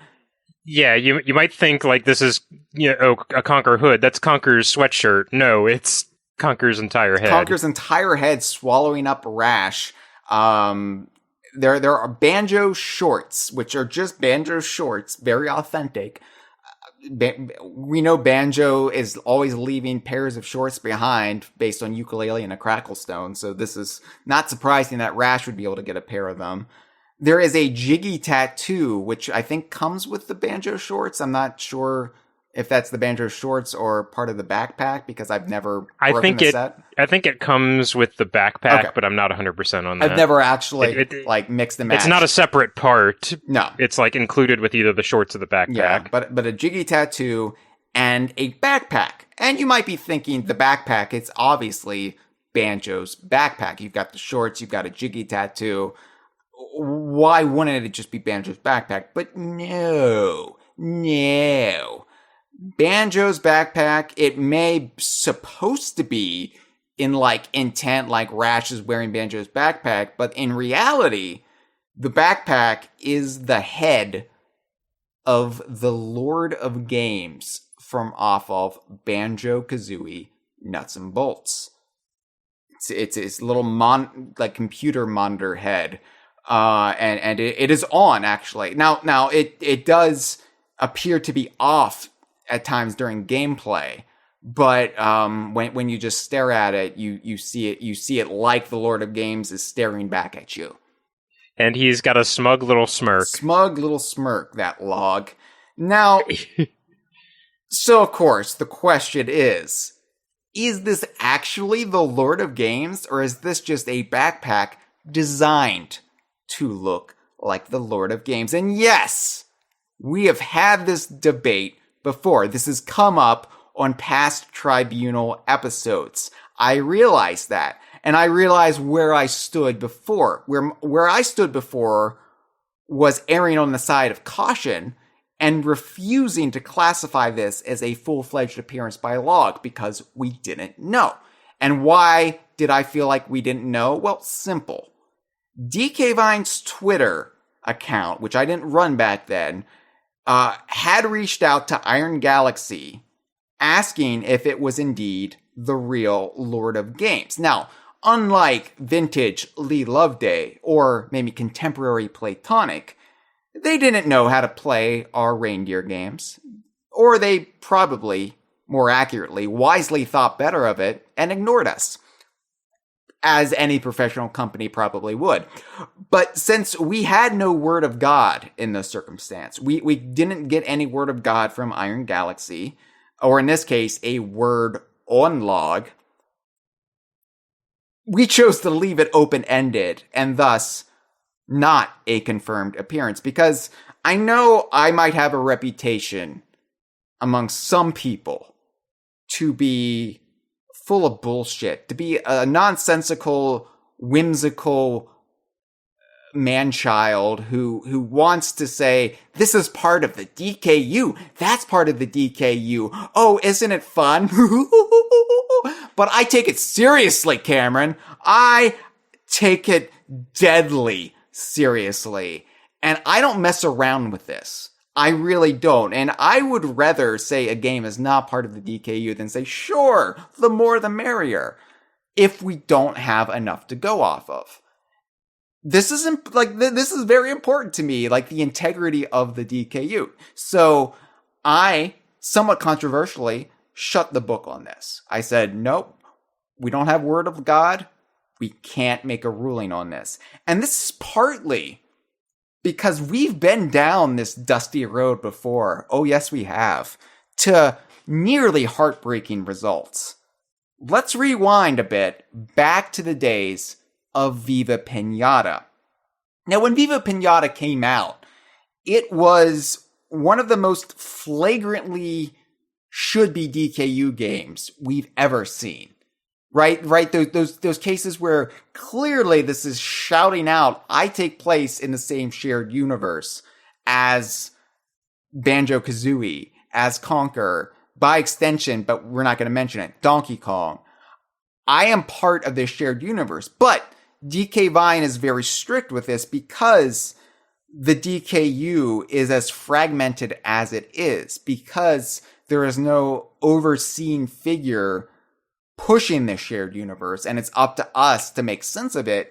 We can't say a game is actually part of the shared universe unless we have a physical character appearance. That is the thing that pushes it over the edge. Otherwise, these are just references that could possibly be disregarded or ignored. Now, Viva Pinata, we were looking long and hard. This is when Aussie Ben was really pushing for Viva Pinata to be DKU. Vintage DK Vine staffer Ben Cosmina, and he really wanted it to be DKU, probably more so than any of us.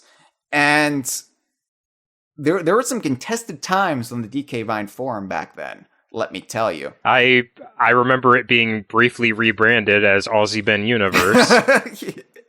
Things got so heated. So we thought we might have an in when we caught wind of the Peribo house in Viva Pinata, because the Peribo house that you can get for your garden features grabbed by the Ghoulies character, beloved icon, by the way, Mr. Ribs, the skeleton chef assistant boy. It features him stuck in the ground holding up the Peribo house, which in itself is like a treasure chest.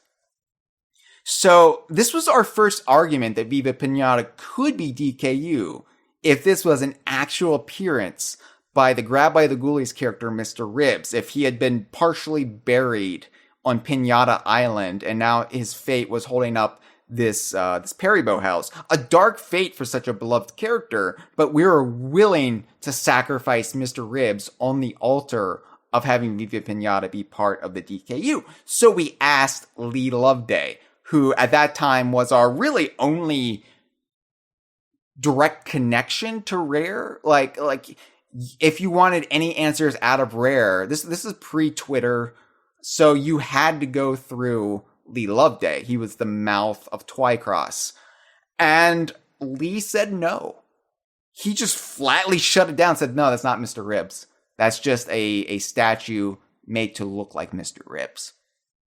That was a heartbreaking day, Cameron. I could feel like I could feel my heart. Everybody was so disappointed that a beloved character like Mr. Ribs wasn't trapped forever as a birdhouse. My heart shattered into a million pieces that day. And so for the briefest, and I mean briefest of times, we had to say that Viva Pinata was not part of the DKU. It just heavily referenced the DKU, just as the DKU would heavily reference Killer Instinct.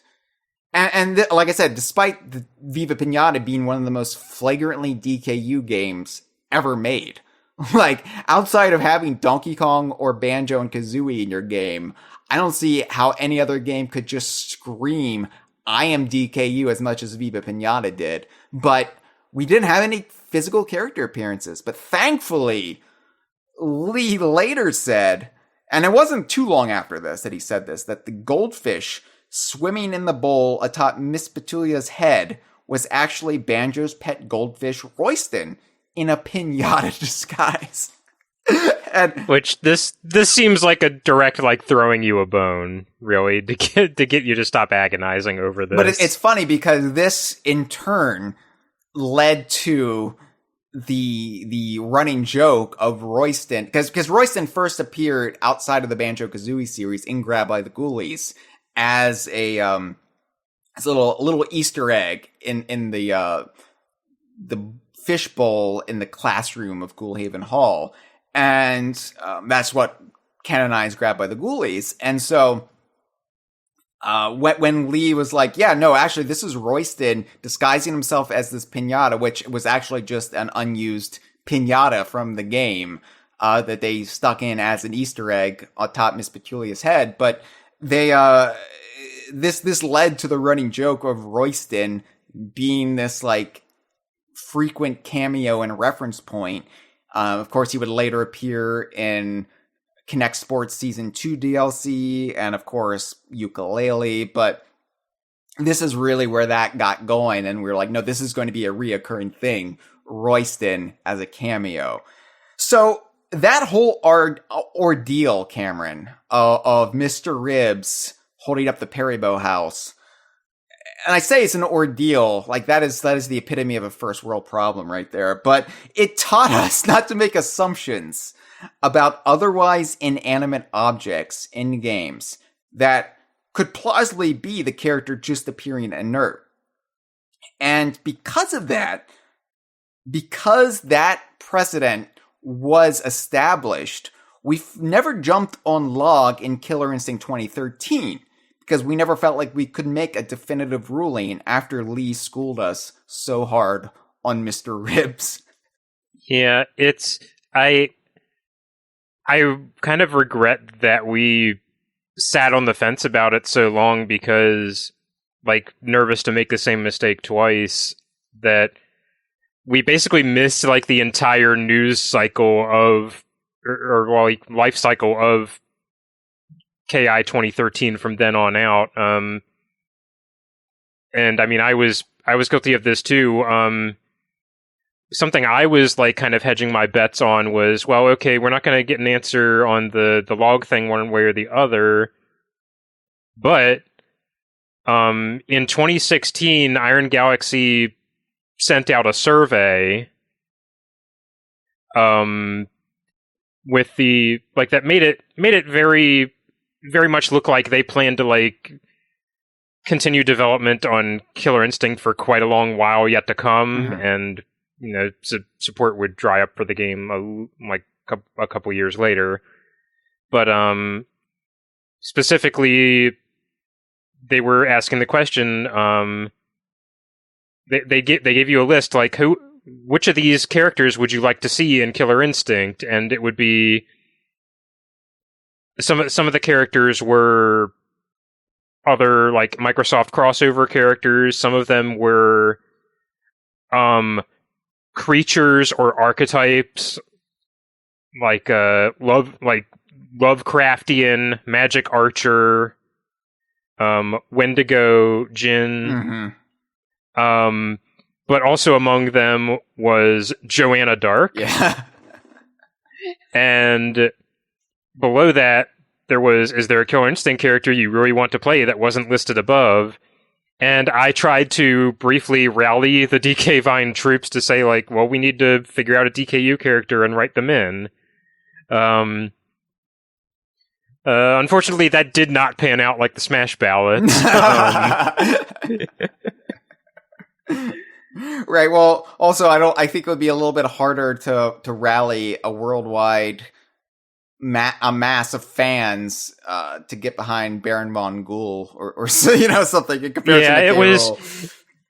An issue we ran into trying to pitch this is at that point, like, obviously now that Sea of Thieves is around, the pool of humanoid characters in the DKU is a lot stronger. Whereas before we were like trying to figure out somebody to rally around on, like I think the one that got the most consensus was Conker. I don't even know how Conker would work in Killer Instinct. Like, yeah, you'd still have the problem of he's like slightly above average squirrel sized. He's not like short human sized. Right, because if you go the hyper realistic route with Conker, then he's just a red squirrel, maybe in like a crown or something, and he would just like scratch your face.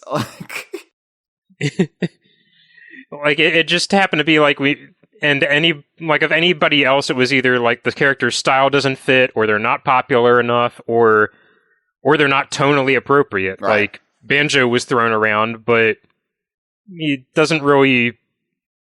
Rash fits the tone better than Banjo and Kazooie. Absolutely, and like you can say like. You can plausibly say Killer Instinct 2013 is in the same shared universe as Banjo-Kazooie, Conker, Donkey Kong Country, but that doesn't mean that a character would feel right being presented in that context. And that's like same thing with Sea of Thieves. Like there are boundaries that you shouldn't cross, even if you could say, well, yes, they do exist in the same shared universe, but that doesn't mean we ever want to see Bottles the Mole standing side by side with Jago, or it's just TJ Combo. Like, yeah, TJ Combo can hold Diddy Kong up by its tail in promotional artwork, but sorry, Banjo. Bottles is dead again because Shadow Jago ultimated him.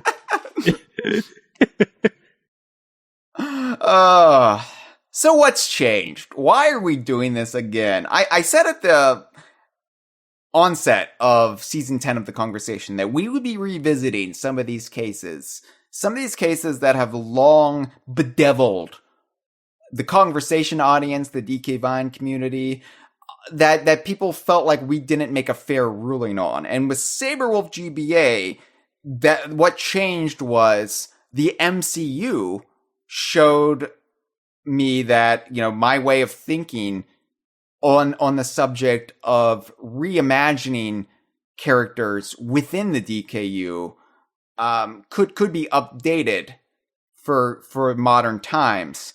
So that was why we revisited Saberwolf GB. I don't just change the rules willy-nilly. I see Gibbon in the live stream yelling at me that I need to change the DKU rules. I still think it's the fairest way to go about it. And I know you're going to disagree with me, but I have to be extremely lower C conservative when it comes to the DKU. But what changed with Killer Instinct 2013? Was it the MCU showing me a different way? No, it was actually the DKU itself. What got the ball rolling for this in my brain was actually what happened with 2019's Bleeding Edge, which was an Xbox game that I don't think ever found the audience they were hoping for it. It definitely didn't, because I'm not even sure you can play it now. Oh, really? I think it's still available, but it's not getting active updates. Oh, yeah. Well, in 2019's Bleeding Edge, they added an accessory to the game called the Gold Border. Now, let me explain. This was another case of an inanimate object taking on the appearance of a DKU character, like Log's backpack, or arguably like the Mr. Ribs Peribo house. But in this case, there was enough in-universe context to make a definitive ruling sans word of God.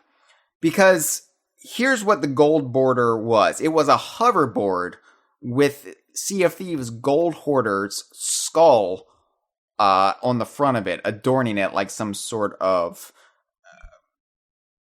hood ornament, right? Now, yeah, I would say hood ornament, even though a board doesn't have a hood. Right, yeah. So Bleeding Edge is this futuristic game, takes place in 2055, I believe. And you know, combatants ride around on hoverboards fighting each other.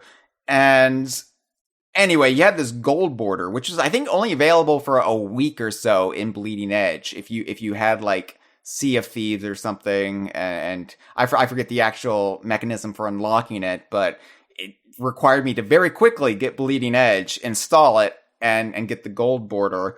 But because the Gold Border has this Gold Hoarder head on it, here's what we know about Skellies in Sea of Thieves. Some semblance of consciousness rattles around in skelly heads after they've been decapitated in Sea of Thieves. You take them to the Order of Souls, and they get the memories out of the skulls.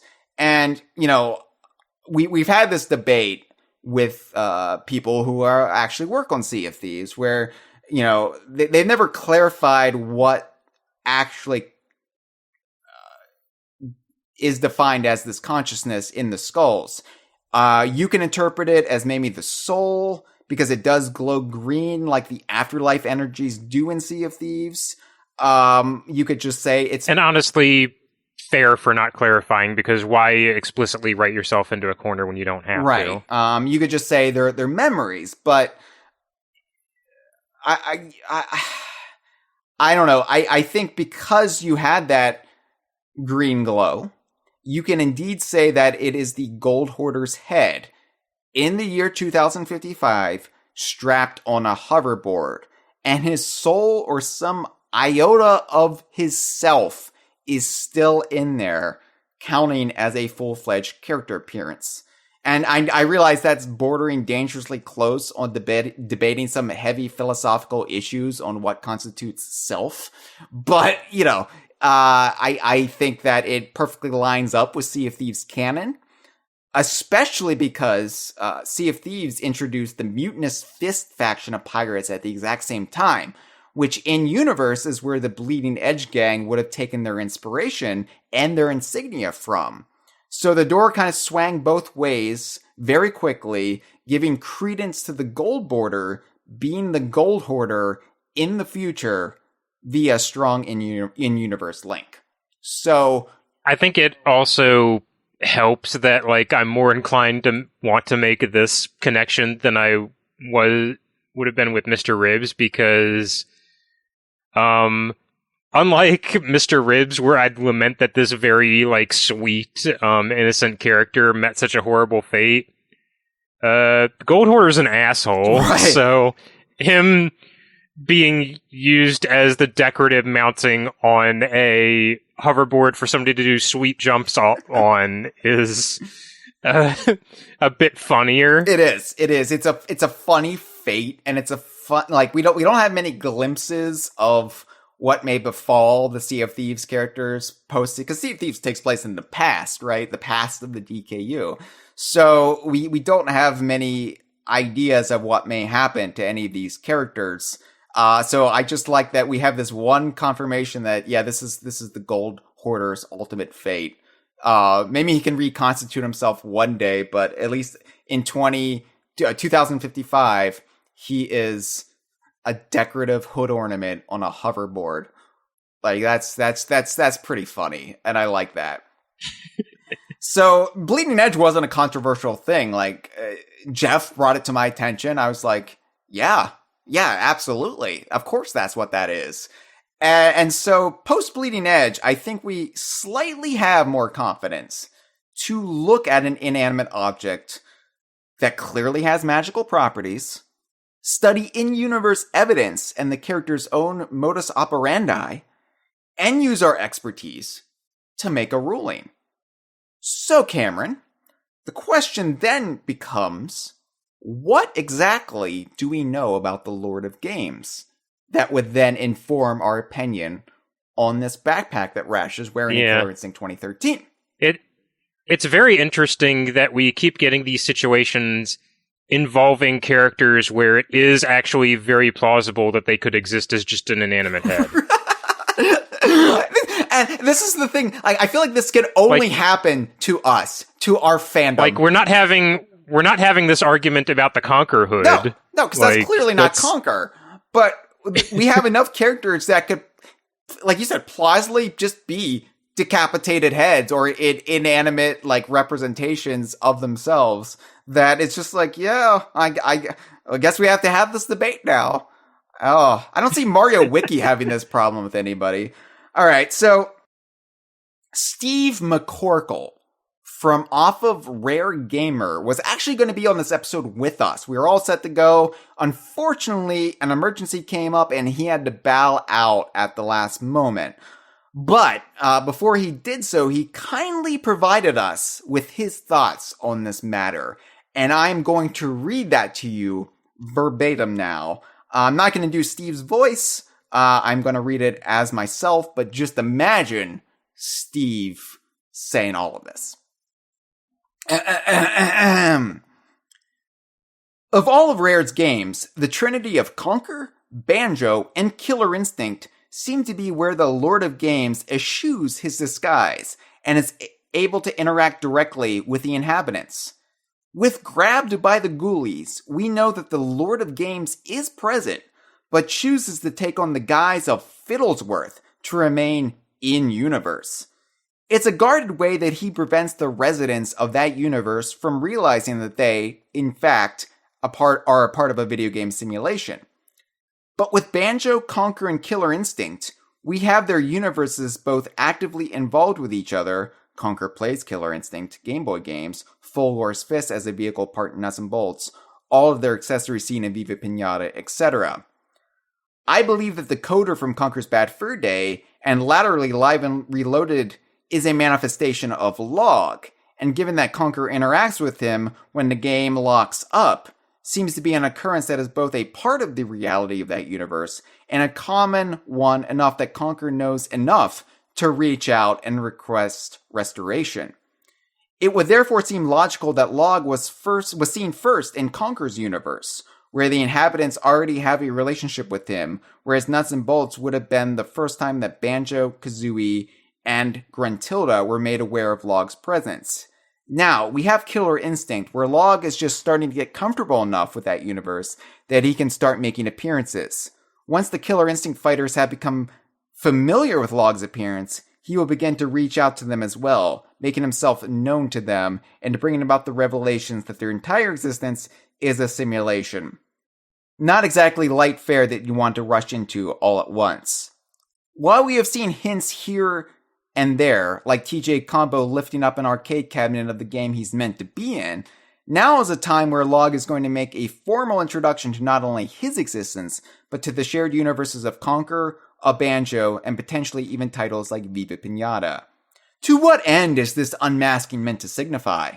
Perhaps it's to allow Log to expand his dominion from the bubble dimension of Showdown Town and create in its stead a Showdown universe, one in which all characters are aware of the simulation they share, all aware of Log and his rule, and watching as his domain slowly starts to encroach onto other Rare titles, other multiverses, and perhaps even our own.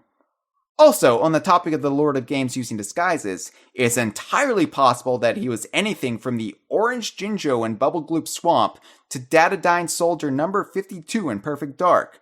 I think that he would actively participate in his games just to see how they play. PPS, Given the art style of It's Mr. Pants, I can guarantee that it was created by Log after a week-long bender in Conker's universe. It's just that when he came to his senses and considered deleting it, he saw the naive innocence one can only glimpse from a man in his underpants with a bowler hat and decided against it. Without even knowing it, Mr. Pants saved his own world again. And Steve kind of went off on his own there. And, if he were here with us right now, I think this would be a 4 to 5 hour long episode as we debate the various points he brought up. But thank you, Steve, for your valuable insight. Cameron, Steve brought up Log, revealing that he posed as Fiddlesworth during Grabbed by the Ghoulies. Now, I don't know how you feel about this matter. This is a controversial point because, as I often argue, this does not mean that the character Fiddlesworth Dunfiddlin doesn't actually exist. This doesn't mean that 95% of Fiddlesworth appearances in Grab by the Ghoulies aren't valid appearances by Fiddlesworth. It just means that at one indeterminate point in the game, it was the Lord of Games posing as Fiddlesworth, retroactively making that his earliest confirmed appearance in a video game. Yeah, it's like, that one thing in the Snyder Cut of Justice League that everybody hates, where Martha Kent turns out to be Martian Manhunter. It doesn't mean she was Martian Manhunter throughout all of Clark Kent's life. Right, yeah. Just in that one scene to undermine the entire point of it. Yeah, because the Lord of Games likes to check in on the events of video games. And nuts and bolts, like Steve brought up, from Steve's perspective, because Steve knows what the DKU is. He humors our belief, our philosophical understanding of it. But it seems like Steve ascribes to more of a rare multiverse than a shared universe. I think Sea of Thieves dispels of that notion and says, no, it's all a shared universe. But I digress. Steve's gonna Steve. Hyle's gonna Hyle. Cameron's gonna be in the middle. But I think that... I was genuinely about to say there's argument that could go either way. So you've got my number. At the very least, we can agree that the Lord of Games is this unifying element that could unite everything. Like nuts and bolts imply that the Lord of Games reach extends outside of Rare. We see what is plausibly supposed to be Peach's castle in the distance of Showdown Town. So, theoretically, the Lord of Games could actually appear in every single video game under the sun, like in disguise at some point in time. He's just not allowed to legally mention them for some reason. Right. It's just all we have to go off of as far as canonical Lord of Games appearances are nuts and bolts, retroactively grabbed by the Ghoulies. At some point, he's Fiddlesworth in that game. And I forget what he says in Nuts and Bolts, what Fiddlesworthism he lets out that maybe you could tie back into Grab by the Ghoulies to say that's the point.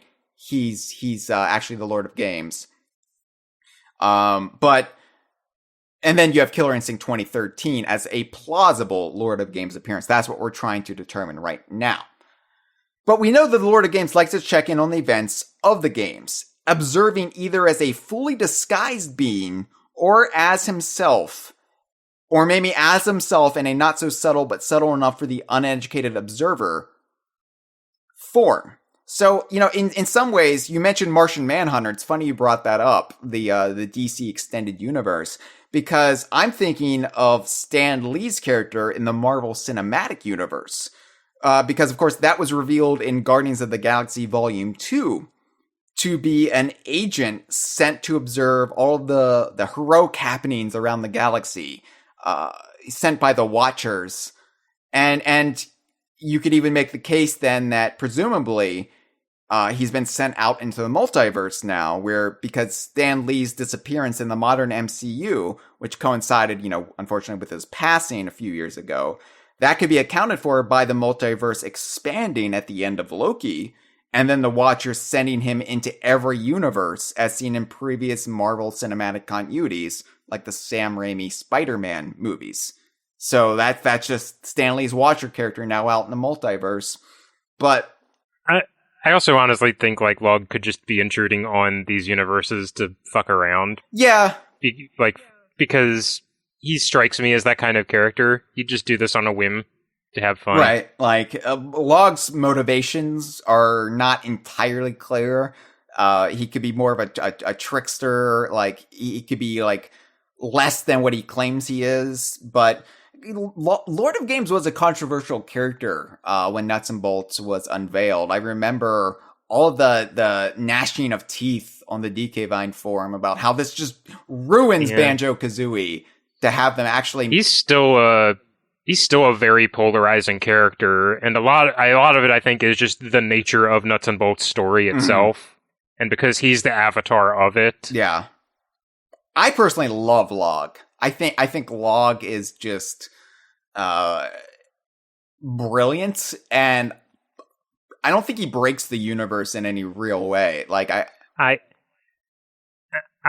was trepidatious when we found out like what his role was in the plot of Nuts and Bolts. Like, 'cause I'm thinking, well, doesn't this kind of undermine the world building? But then you actually meet him, and I get the very distinct impression like, oh, you don't actually have as much control over this universe as you like people to think you do, because I can just run you over with my shopping trolley. Right. He's not all powerful, you know. He's extremely powerful, but you know, he is, I don't know. You can knock him around a bit. I mean, like, we already brought up, like, Marvel and DC parallels. I see him as, like, a parallel to, like, Batmite or Mr. Mitsuki's Picklet. Yes. Oh, congratulations on pronouncing that. I would never make that attempt. But yeah, he's like the, what is it, like, the fifth dimensional imps. Yeah, exactly. Where he comes in, he, like, bends everything to his will, and then he leaves. And you're like, did that actually happen? Or is that just a figment of my imagination? I like how the Grant Morrison Batman comics, what they did was Grant like took the concept of Batmite and said, "Oh, Batmite is Batman's like imaginary hallucination, but he also might be real because the fifth dimension is imagination." And it's just the perfect kind of Grant Morrison-esque, like, oh yeah, that's a good workaround, but also that's like preserves the integrity of every Batmite story, so they could plausibly still be taken at face value. I love it, but all right, this is like, it still seems like up in the air, right? Like we have the gold border example. We can really easily apply that to the Lord of Games, because absolutely the Lord of Games would appear disguised as Banjo's backpack, but we can see through that disguise. And in fact, as I said, when you're playing Killer Instinct 2013 as Rash in the Rareware gear, you have the backpack equipped. It's not always on, so there is some sort of like flicker of consciousness, or perhaps this idea that there is consciousness in there. It's also like, if he was going to hide himself, like, this is a cheeky guy's way of being sneaky, because he's hiding on somebody's back where they're not going to see him. Exactly. And like from the front, the backpack just has like blue straps where you could even mistake it and think like, oh, that's going to be Banjo's backpack. Yeah. Until you turn it around. That's why I'm saying, like, it is actually supposed to be Banjo's backpack in universe, but Log is disguising himself as Banjo's backpack. All right, but what effect would saying Killer Instinct 2013 is canon to the DKU have on the DKU? This is a conversation we had about Saberwolf, GBA too, and by extension the mobile edition, but the biggest thing that's always presented to me as a counter narrative, as an argument against saying this is Log, is that Killer Instinct is already a video game in the DKU by way of DKC2 and Conker's Bad Fur Day, among others. But as Steve already alluded to in his lengthy screed, and as I often bring up, and as you bring up, all video games are video games in the DKU. Yeah. What was the plot of Donkey Kong Land again? Right. I think this is the silliest argument because have you been paying attention to any of this since the start?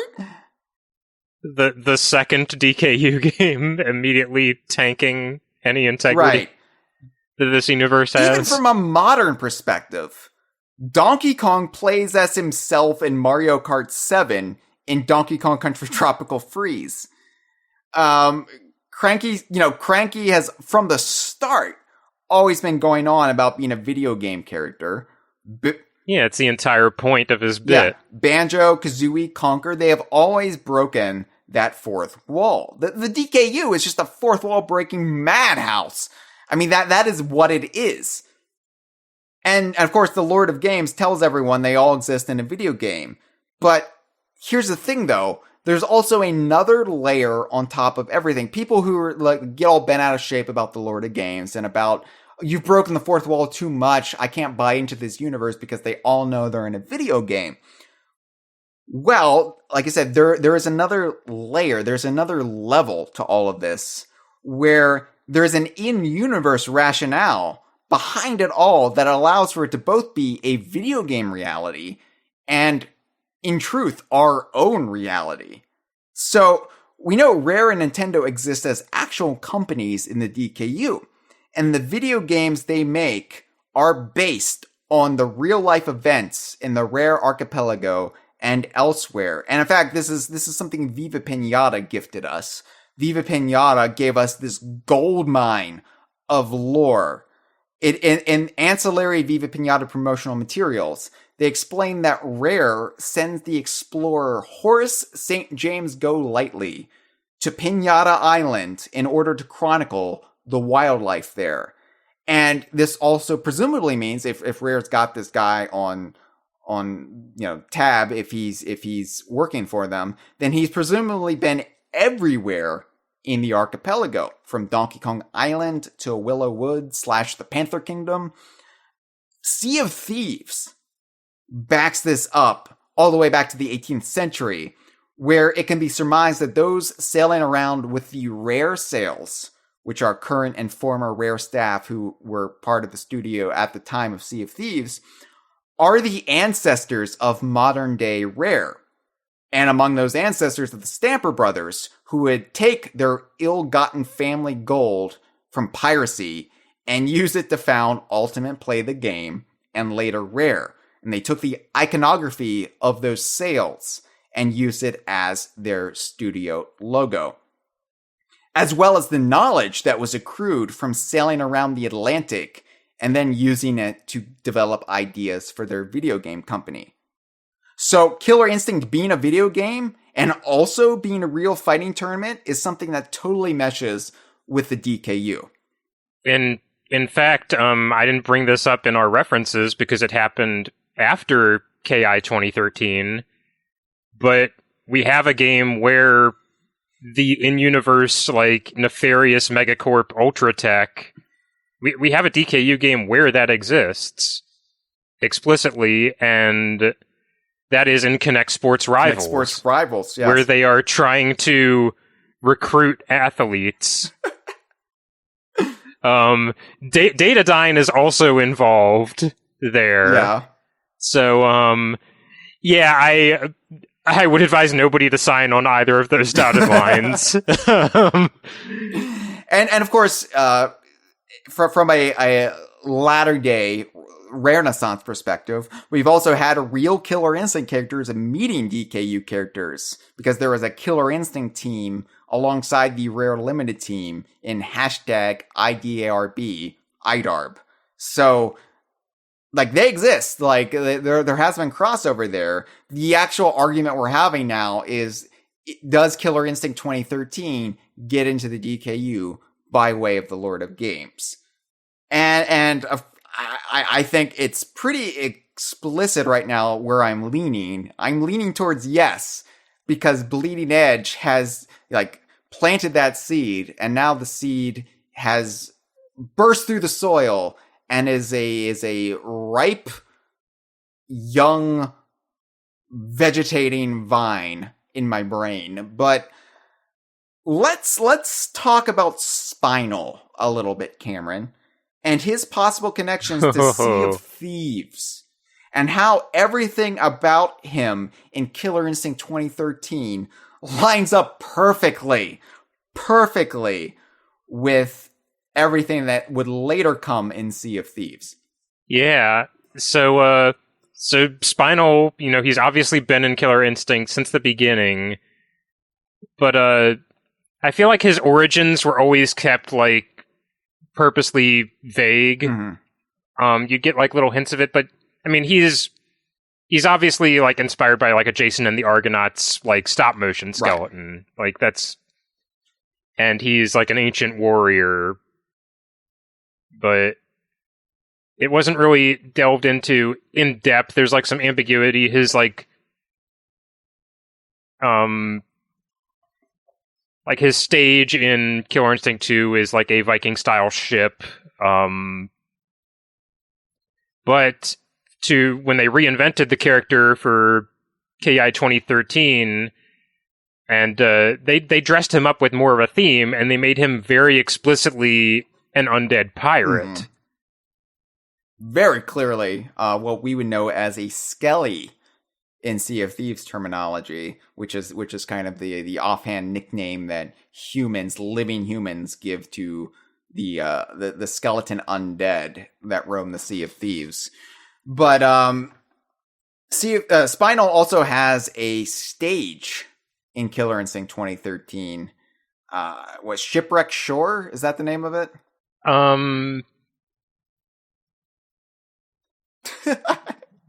Yeah, it's Shipwreck Shore. The very, very Donkey Kong Country name. Yeah, and I always want to say Shipwreck Bay because that is a Sea of Thieves island. But Shipwreck Shore is the most Sea of Thieves stage one could have without referencing Sea of Thieves explicitly. It is even specifically somewhere in the Caribbean. Yes, and here's the thing, because Sea of Thieves is vaguely around Mosquito Island in the Caribbean. That's the entry point to the Sea of Thieves. You go through the Devil's Shroud, you're into the realm of the Sea of Thieves then. But Spinal Stage has not only like shipwrecks and bones scattered about the shore, but it's got ghost ships in the background.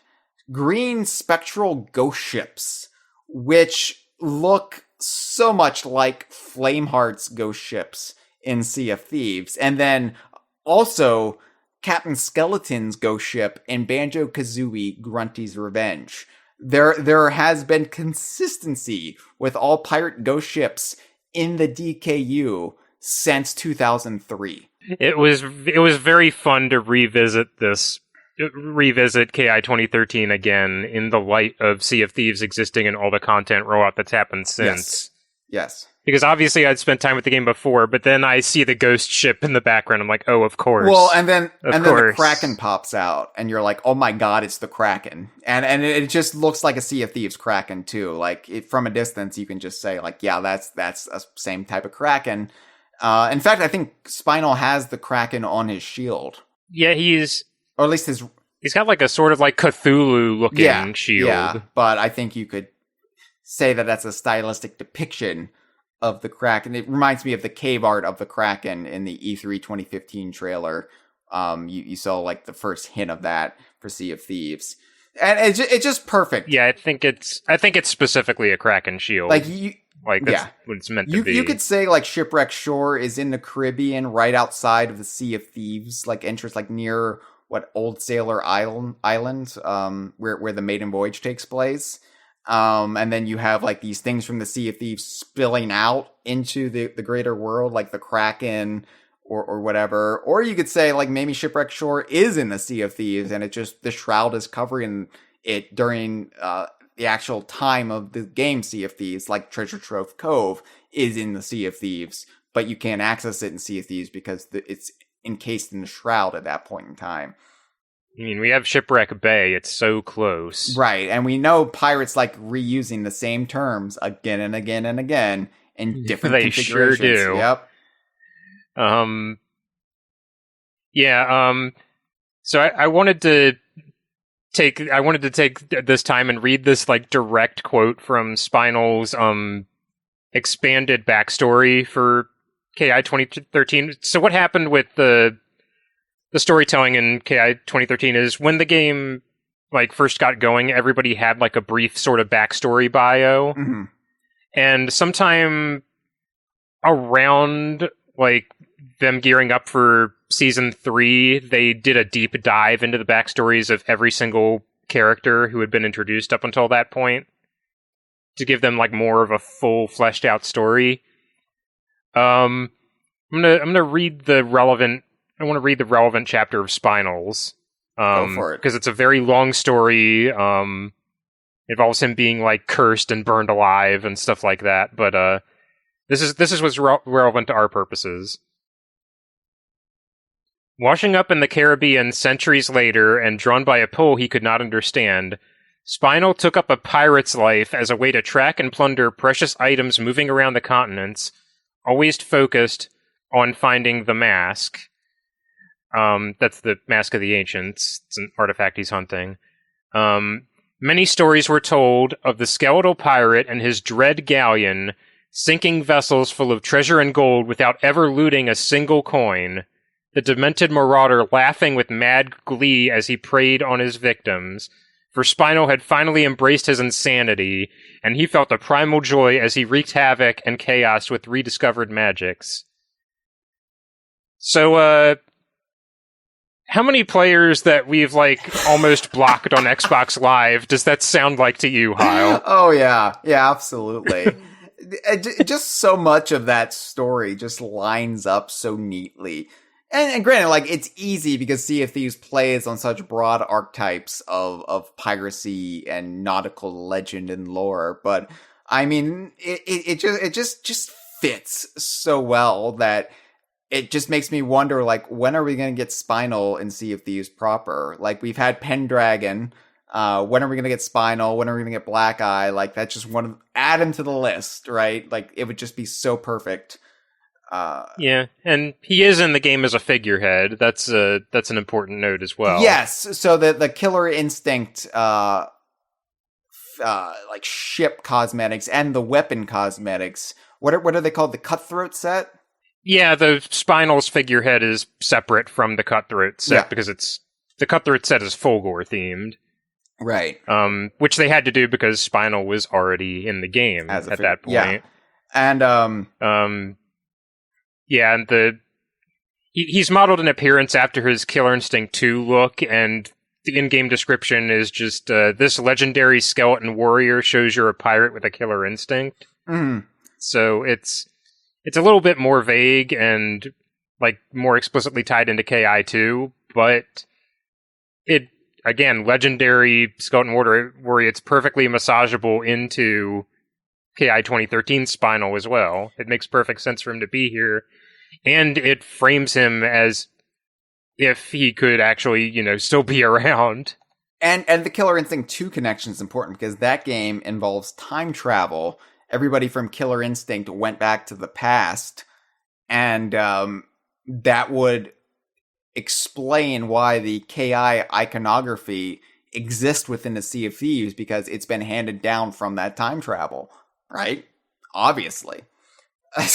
So, yeah, I love it. And I love that Spinal is just this, like, obvious link, and Shipwreck Shore just plays with it accidentally, because, again, this was added in March of 2016. Sea of Thieves had been announced at that point, but all of this stuff, like Krakens and ghost ships, that wasn't shown off in Sea of Thieves. Like, ghost ships didn't come to Sea of Thieves until much, much later. Krakens came in Sea of Thieves at launch in March of 2018. But, like, this is all just, like, lining up accidentally, as is so often the case with the DKU. It's all an accident, but it somehow always works in our favor. Or if it doesn't, with, very gentle massaging and get it back into place. Okay, so that explains like how Killer Instinct 2013 could work in the context of the DKU. But what about Rash the Battletoad? Because this is where it gets interesting, Cameron. Because Battletoads 2020, which was DKU by way of Captain Bones from Sea of Thieves, it establishes that the Toads had been in a virtual simulation for 26 years. This kind of hollow bunker that they didn't realize they were in since 1994, actually right before the DKU even technically began, because Battletoads Arcade was released just before Donkey Kong Country came out. It's kind of like the passing of the torch from one era of Rare into the next. So how does that account for Rash in this game, which he was added in March 2016 officially? Or even Rash and Idarb, because he also appeared in that, if Battletoads 2020 retcons that he's been in a virtual simulation all that time. And he even made cameos outside the DKU, because the Battletoads, and even Professor T-Bird all appear in Shovel Knight. Right, yeah. And in fact, Rash's victory line in this game is, "These cameos are killing me." And so that just like, as you know, ties into the fact that, yeah, they were really pushing Rash right now as this like character who would pop up in all these other franchises. Well, the beginning of Battletoads 2020, after they escape from the virtual simulation bunker, it shows them getting on with their lives. And, I think, was it Zitz gets an office job, like a boring office job. Lead attacher at the email factory. Right. Pimple becomes a masseuse. And my favorite sequence of the game, you have to gently knead the tired sore knots of this alien dude who's really enjoying it. And what of Rash? Well, Rash, it suggests that Rash is on the Rare Limited Convention circuit with Captain Bones, which to me implies that all of his cameo appearances actually take place during this window of time, during this montage era where they all get on with their lives, where he's kind of like the shill or mascot for Rare, and he's representing them like throughout the universe. So like, that would mean that the Lord of Games uses Rash's fake paid actor status with Rare, complete with dressing like Conker and Banjo in Killer Instinct, to disguise himself as Banjo's backpack. That would even track with the whole theme in early Battletoads 2020 that like the Battletoads star has fallen so far that they're like, well, you can show up, but you gotta wear a Conker mask. Yeah. So people think you're Conker. Right. It might not just like work if you just appear in this fighting game, but make sure you wear the Conker hood, dress as Banjo, promote those products, get out there. I love that. And then, of course, the Lord of Games would see that as his opening. And it's like, okay, I can just sneak onto his apparel here and observe the events of this new Killer Instinct tournament. Fantastic. Yeah. I don't know how you would square it with Shovel Knight, because more than just Rash appears in that game. But, I mean, the thing is, there can always be, like, time travel fuckery, because we're talking about Killer Instinct. Right. Cameron, we are in meta on meta on meta levels of bullshit here. This is fantastic. This is the area where I feel most at home, where it's just like, so you mean to tell me that Idarb and Battletoads 2020, and if you want, Shovel Knight, they all take place within this early montage of Battletoads 2020 in the year 2020. Yes, that is exactly what I'm arguing. Yes. And maybe Killer Instinct 2013, like seasons 1 and 2 took place in 2013 and 2014. But I'm saying season 3, when Rash joined, 2020, in the middle of the pandemic.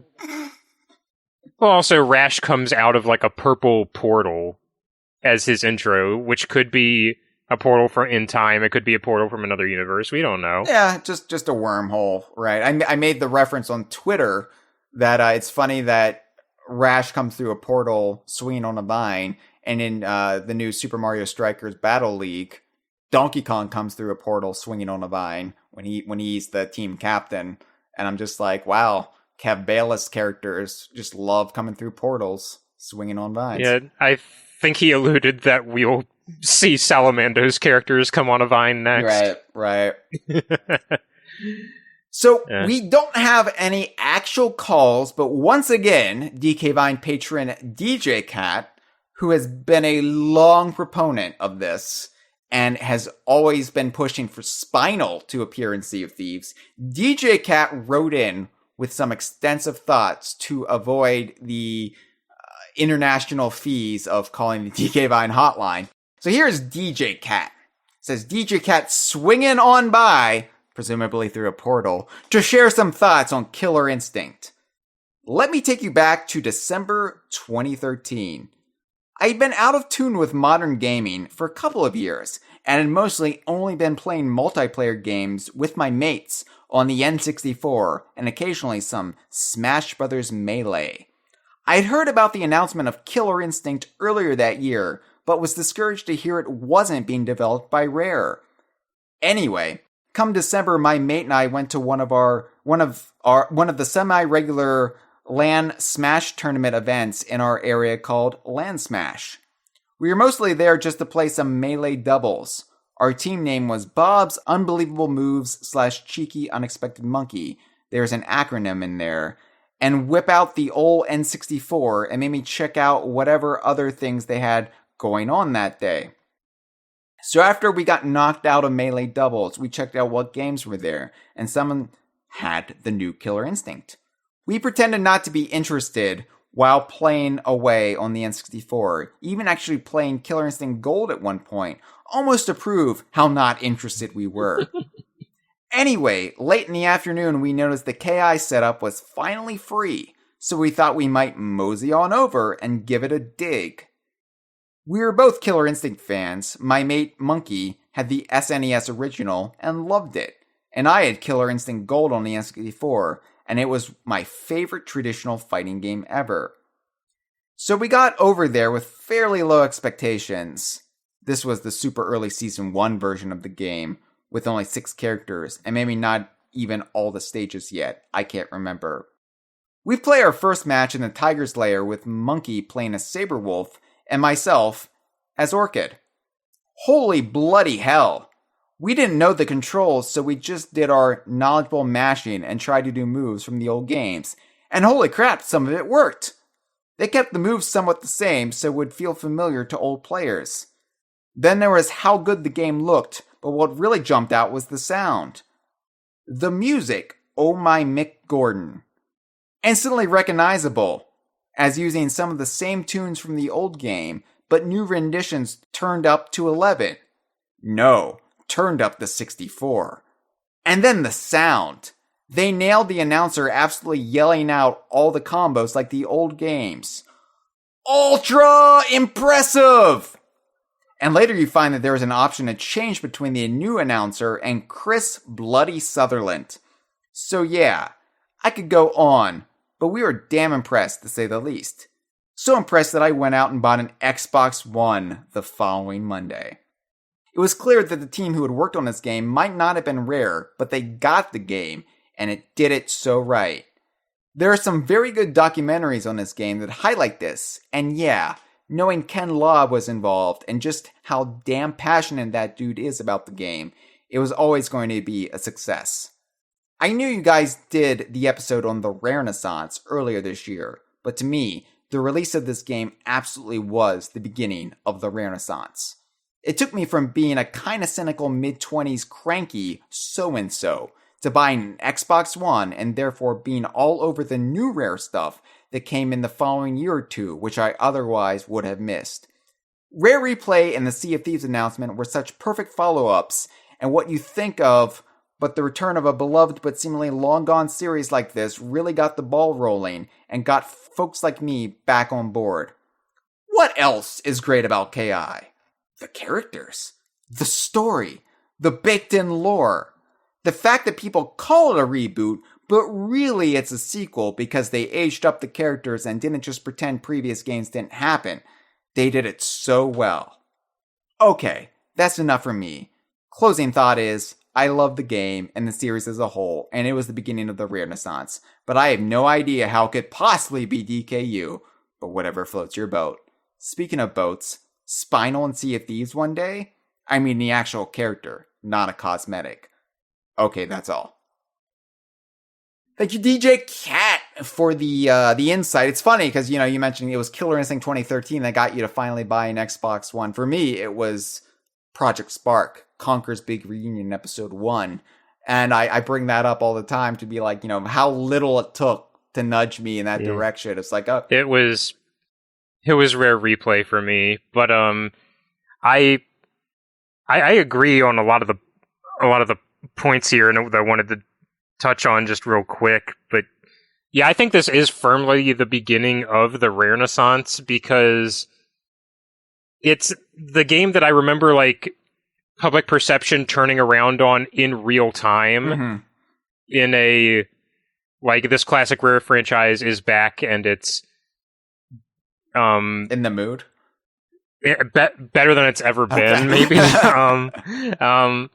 Because when the game was revealed, I remember there was a lot of trepidation about it. First off, as DJ Cat says, because Rare wasn't making it. After, like, even some former Rare employees have said, like, they would be interested in making a Killer Instinct sequel. There was the very controversial release model, because when the game was announced, it was only announced with 3 characters. Jago, Saberwolf, and Glacius. Like, Fulgore wasn't even shown.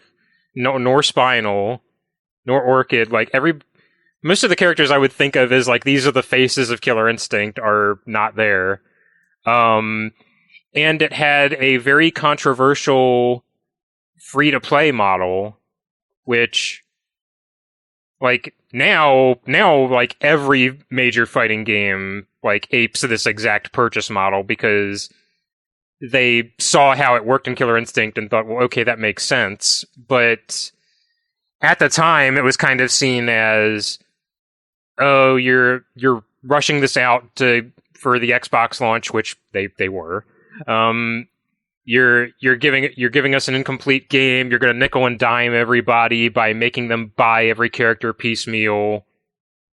But no, that became like a very popular model, because realistically, like, people who play fighting games, you might only like want to play as like 3 characters or 1 character, and like, you know, you wanted to get Killer Instinct and just get Jago. Like, you are the person who you do care about Jago. Go nuts, right?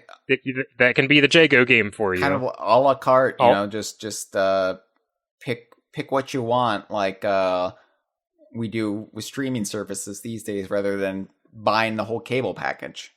Right, but like, it turned out to be a really accessible way to get people into a fighting game, and that's something I really can speak to with KI 2013. I am bad at KI 2013, but I'm bad at it in a different way than I was bad at Killer Instinct 1 and 2. Which is, Killer Instinct 1 and 2, I had no idea what was going on the entire time. Killer Instinct 2013 is actually very much, like, as far as traditional, like, competitive combo fighters go, is a pretty accessible entry point into the genre, because it has a very good training mode that kind of walks you through, like, without talking down to you, like, okay, these are the, like, basic concepts of how a fighting game works, and we're gonna teach them to you, like, one by one, how to do all these, like, inputs that you may not be used to doing. Right. Yeah. I you know, playing it, I've had a blast. Honestly, like, 2.5 hours went by that first night, and I looked at the time and I was like, what happened? I didn't expect it to suck me in as much as it did. And honestly, when I got to Shipwreck Shore and I was playing as Rash in the Conker hood and the log backpack and the banjo shorts, and I was fighting Spinal, and I saw the ghost ships and the Kraken. I was cackling. Like I had lost my mind because I was just so giddy. I was so giddy at what I was seeing on my screen, and it was almost sexual for me. It was that great. I actually really like this game, and I think it perfectly captures the tone of what Killer Instinct should be, while it does bring it into the modern era of gaming. It's a very delicate balance, but I think they nailed it. 100%, yeah. And honestly, like I got this, and I got Battle League, and I was playing them both kind of simultaneously, like not literally simultaneously, but I was like trading off. Super Mario Strikers Battle League, for people who think that's like an indie fighter. Right. And honestly, like, Battle League just doesn't hold my interest like Killer Instinct 2013. As far as like my new, quote unquote, new games go, Killer Instinct 2013, I can just melt the hours away with. Where Battle League, I'm always just like looking up and being like, oh god. And that's not a slag against Battle League. We'll do an episode on Battle League, but I don't know, just the gameplay, even if I'm bad at Killer Instinct 2013, it's more engaging than yet another Mario soccer game, but with less characters. Yeah, there's a lot for, I think, people with DKU sensibilities to sink their teeth into, because Killer Instinct 2013 is at once a very lore-heavy game, but it's of the, like, the kind of... It's like Sea of Thieves. Like, you don't need to... It's not like you need to know tomes and tomes worth of backstory to understand it, but there's a lot of very fun stuff going on in Killer Instinct. Right. And a lot of fun with these characters. Right. And how they've reinvented them. All right. Well, Cameron... I know DJ Cat has no idea how we can pull this off, but it does float my boat. So let's say we do say this log backpack is in fact the Lord of Games. That leaves us with another question that we have to figure out before we can proceed. Would this make Killer Instinct 2013 a cameo game? Or a full-fledged DKU filtered spin-off? Sort of like what we consider Saberwolf GBA to be. A reimagining, a sort of quasi-reboot of the franchise within the DKU filter to make this version of Killer Instinct entirely DKU. And that's an interesting question, because there's a lot of things, both pro and con, for that argument to be had. I know you have some explicit thoughts on this. So when this came up with Saberwolf GBA, it was in the conversation of, like, is Saberwolf GBA what Donkey Kong Country was for DK Arcade? Is this sufficiently, like, even though it's in continuity with an older game, is it sufficiently enough a modern reimagining of a classic franchise that we can kind of consider like this is a whole new chapter? We can slot this into the DKU. It can be its own thing from here on out. Right, like, let me be clear. When we say that Killer Instinct 2013 is DKU, we're not, like, saying Killer Instinct 1 and 2 aren't canon to Killer Instinct, or can't be canon to Killer Instinct 2013. It's just like the same way that Donkey Kong Arcade and Donkey Kong Jr. and Donkey Kong 3 and Donkey Kong Math are canon to Donkey Kong Country, but the actual modern Donkey Kong series starts with Donkey Kong Country. That's all we're saying. Yeah.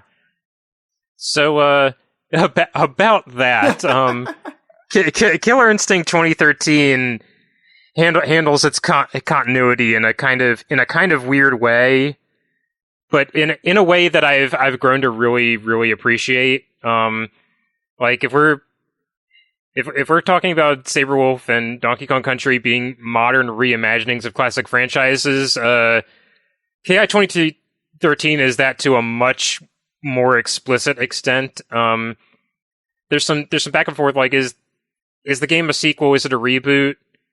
I think ultimately, I think it I think in what I followed, like season 1 is more in the realm of sequel, and the subsequent seasons are trend a little bit more toward reboot. If you had to label it one or the other, I think it ultimately is better classified as a continuity reboot.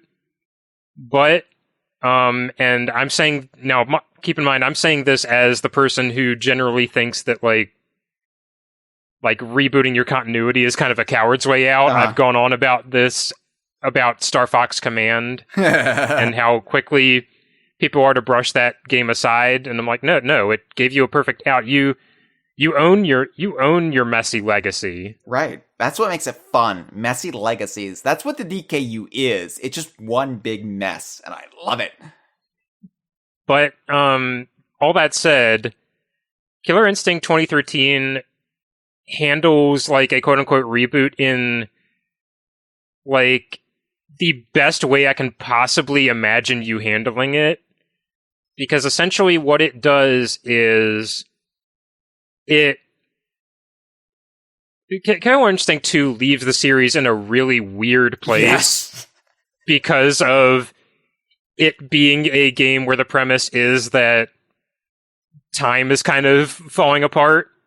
And so characters are being pulled from different time periods, like characters like Maya and Kim Woo are explicitly characters from the past. The Spinal in Killer Instinct 2 is explicitly a younger Spinal than the one in Killer Instinct 1 because he died at the end of Killer Instinct 1. Fighting games of this era loved to pull this shit. Mortal Kombat would pull this shit all the time, where it's just like, this is a different version of that character. Like, like Glacius is a different Glacius because Glacius apparently off-screen won his freedom after killing Cinder. Riptor is also dead after dying at the hands of TJ Combo, who got his eye scraped out in the fight. So you can see this kind of complicates things if you want to do a sequel fighting game where you bring back every pre-existing character when a huge chunk of them are dead or from another time. Right. And I like Mortal Kombat would get around this all the time by just saying, oh yeah, this the demon god Panini has revived this character, and now they are their servants, and we're just bringing this character back, or this character gets a third resurrection. Like, death quickly loses all meaning in a game called Mortal Kombat. So how KI 2013 handles this is essentially anything that is any characters like that have fates that would be inconvenient to bringing them back in a modern game have their stories retooled. Riptor and Cinder are no longer dead. Maya and Kim Woo are contemporary characters from the modern day. Tusk is still from ancient times, but he's 1,000-plus-year-old immortal man. Mm-hmm. But it does all of that, but it keeps basically all key character development, events, and revelations from KI 1 and 2, and as well as like aging up some of the cast as they would be. Like Orchid went from her 20s to her 30s in KI 2013. Yeah. All of that, basically all the fun continuity that enhances your ability to find these characters is kept. Jago still the premise of Jago, but between KI 1 and 2, he found out that the tiger spirit he's been worshipping was actually Gargos in disguise. Right, which is always weird to me because Gargos is a gargoyle man, not a tiger, and that would be a weird thing to disguise yourself. But whatever. Yeah, whatever. Yeah, that is still canon, and by the time of KI 2013, Jago is desperately trying to like excise like Gargos's bad vibes from his spirit because he has opened himself up to possession by Gargos's Herald Omen. And that's how you get the character Shadow Jago. And you have things like, as I mentioned, Orchid is a little bit older in this game, and she was originally from a spy agency that was, like, investigating Ultratech's shady shit. She has since been, like, disavowed by that agency and has gone underground and formed her own, like, resistance cell. And the Fulgore model in-game is canonically the Mark III model. They go through a different Fulgore model every numbered KI. Yeah. And the biggest one that, like, the biggest thing that they kept, which made me like, okay, I am totally okay with how this handled everything, is Saberwolf. Let's talk about Saberwolf. Okay, what do you want to talk about with Saberwolf? To be clear, this is Saberwolf without a space. This is the Killer Instinct character, not the GBA game or the Spectrum game. Right, not the well, let's get into this. All right, go. Just out with it. Right. So Saberwolf had a very involved and silly history between KI 1 and 2. He's a werewolf man. Yes. And sometime, again, a lot of stuff happened off screen between KI 1 and 2. Ultratech got him. He was captured by Ultratech in the story of KI 2, and after he was like pretty injured pretty badly in the first tournament. And Ultratech fitted him with cybernetic arms that could shoot electricity. Yeah, let me explain to the younger folks out there. Getting fitted with cybernetic arms was just something that was done all the time in the mid-90s. I mean, anytime you went to the hospital, to the emergency room, you were likely to walk out with cybernetic death arms. It just happened, all right? It was totally out of control. The cybernetic arms industry clearly bribing doctors, to get through the door. They pretty much shut that down by the turn of the millennium. Right. So when Saberwolf reappeared in the debut Killer Instinct 2013 trailer, I was thinking to myself, oh, his arms are normal again. I guess they just wrote that part of the story out, that he had electricity shooting cyborg arms. That's not fun. Lo and behold, no, that is not what happened. Canonically, what has happened in this revised continuity is that Saberwolf was still captured by Ultratech and fitted with cybernetics, but he escaped their clutches, returned to his castle, tore the cybernetics out of his body, and using his knowledge of like old arcane sciences and potions and like his alchemical lab, regenerated his lost limbs and healed his body. And I'm like, that is the point where like, okay, I'm sold. This is right. You didn't get rid of something because it was silly. You made it even sillier. Exactly, yeah. And I am 100% on board. Yeah, the easy way out would just be say, well, that never happened. That's nonsense. He's just a werewolf man. Let's just keep it simple. And it's like, well, but no. That accrued history is what makes this kind of stuff special, you just roll with it, yeah.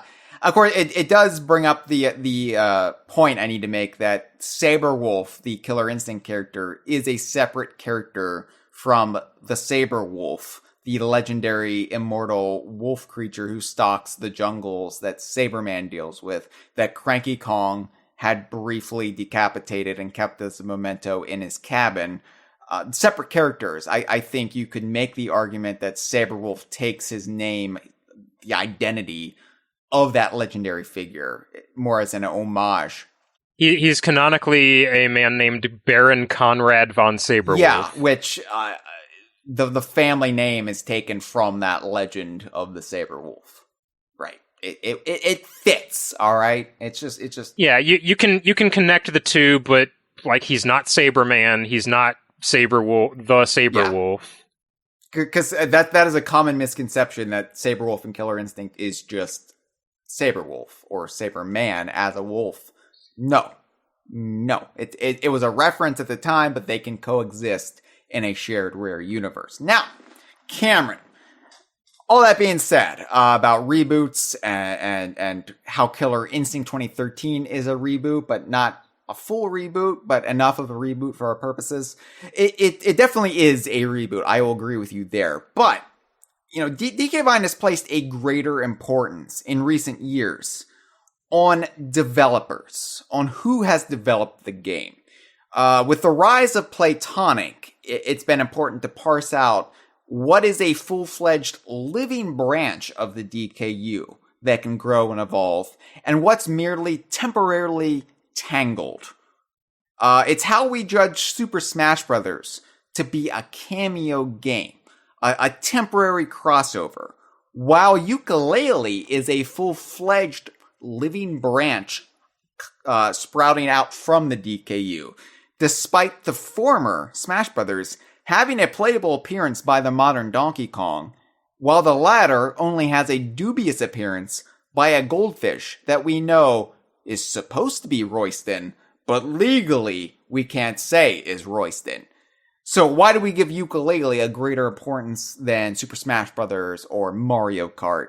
Well, it comes with the authority of Rare or Rare veterans. And this is the way my thinking has really evolved over the years, but especially recently. I feel like that authority of Rare or Rare vets is actually vital to our thought now. And I realize that's controversial to some old timers here at DK Vine. I think Jeff and I argued about it via Bleeding Edge and even the upcoming Clive and Wrench, which I both maintain are cameo games because Rare are played muddying our Jeff lore by calling him an old timer. I know, right? He's like Schrodinger's Jeff. He's both ancient and he's both a whittle baby at the same time. But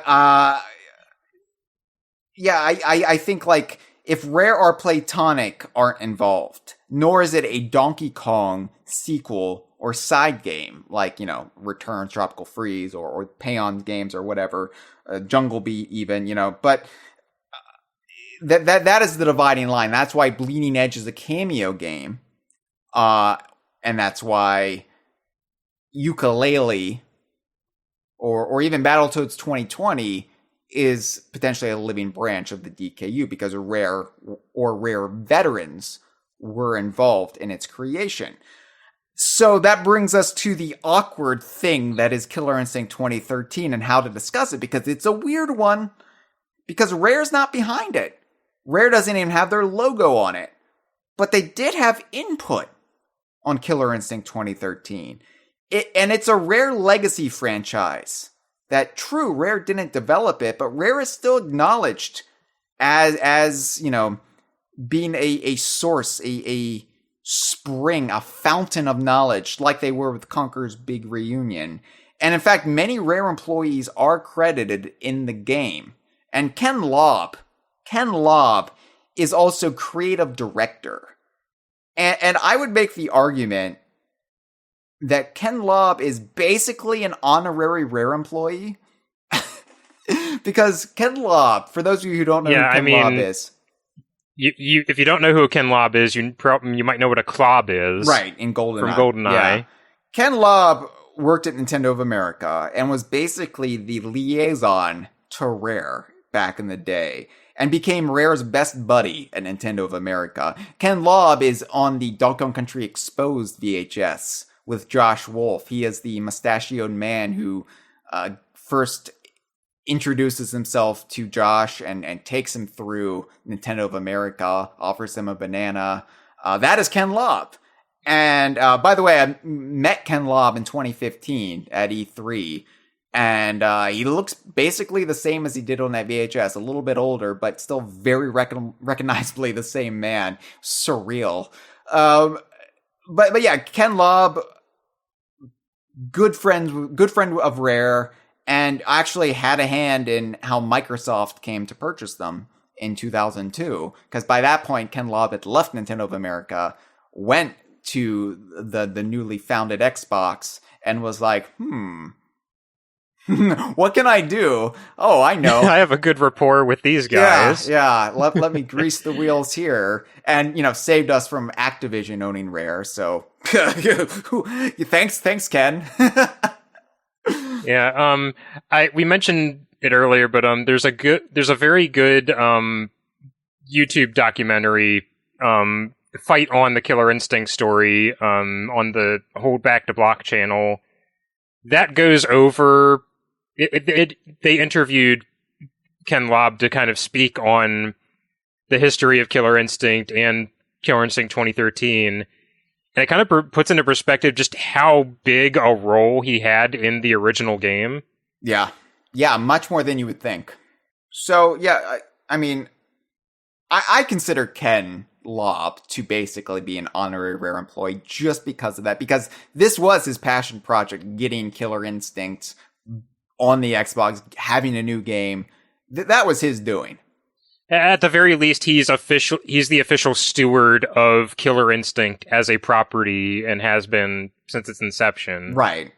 So I think that is sufficient enough. Like, I'm not saying if Josh Wolf from the Donkey Kong Country Exposed video was in charge of a rebooted property, and they put, I don't know, they put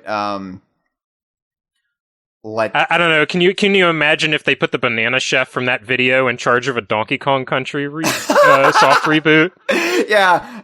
I just realized I was dawning on me that I was talking myself into a corner there, because Michael Kelbow from the Donkey Kong Country Exposed video, of course, would later head up Retro Studios, and later his passion project would be Donkey Kong Country Returns, and then later Tropical Freeze. So maybe we should just grant Josh Wolf whatever authority he wants over the DKU, because at this point, anybody coming from that VHS tape is going to be a savior for it. But no, I would argue that this is a special circumstance. Rare was involved. Rare staffers are credited. Ken Lobb oversaw quite a bit. So I would say Killer Instinct 2013 is actually a full-fledged DKU reimagining of the brand. And because of the Lord of Games appearing incognito as a backpack, it is a full-fledged Fish and Chaps DKU branch. So get ready drafting those forum posts about how KI 1 and 2 are still canon, because KI 2013 is just a result of the time travel and KI shenanigans in KI 2. Yes, yeah. Have fun with that. But yes, I am making the declaration now. Killer Instinct 2013 is DKU. Or, to put it in a more thematically appropriate fashion, Ultra Congo!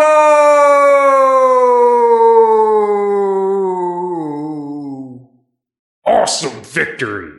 This has been a File 2 production. ¡Qué rico!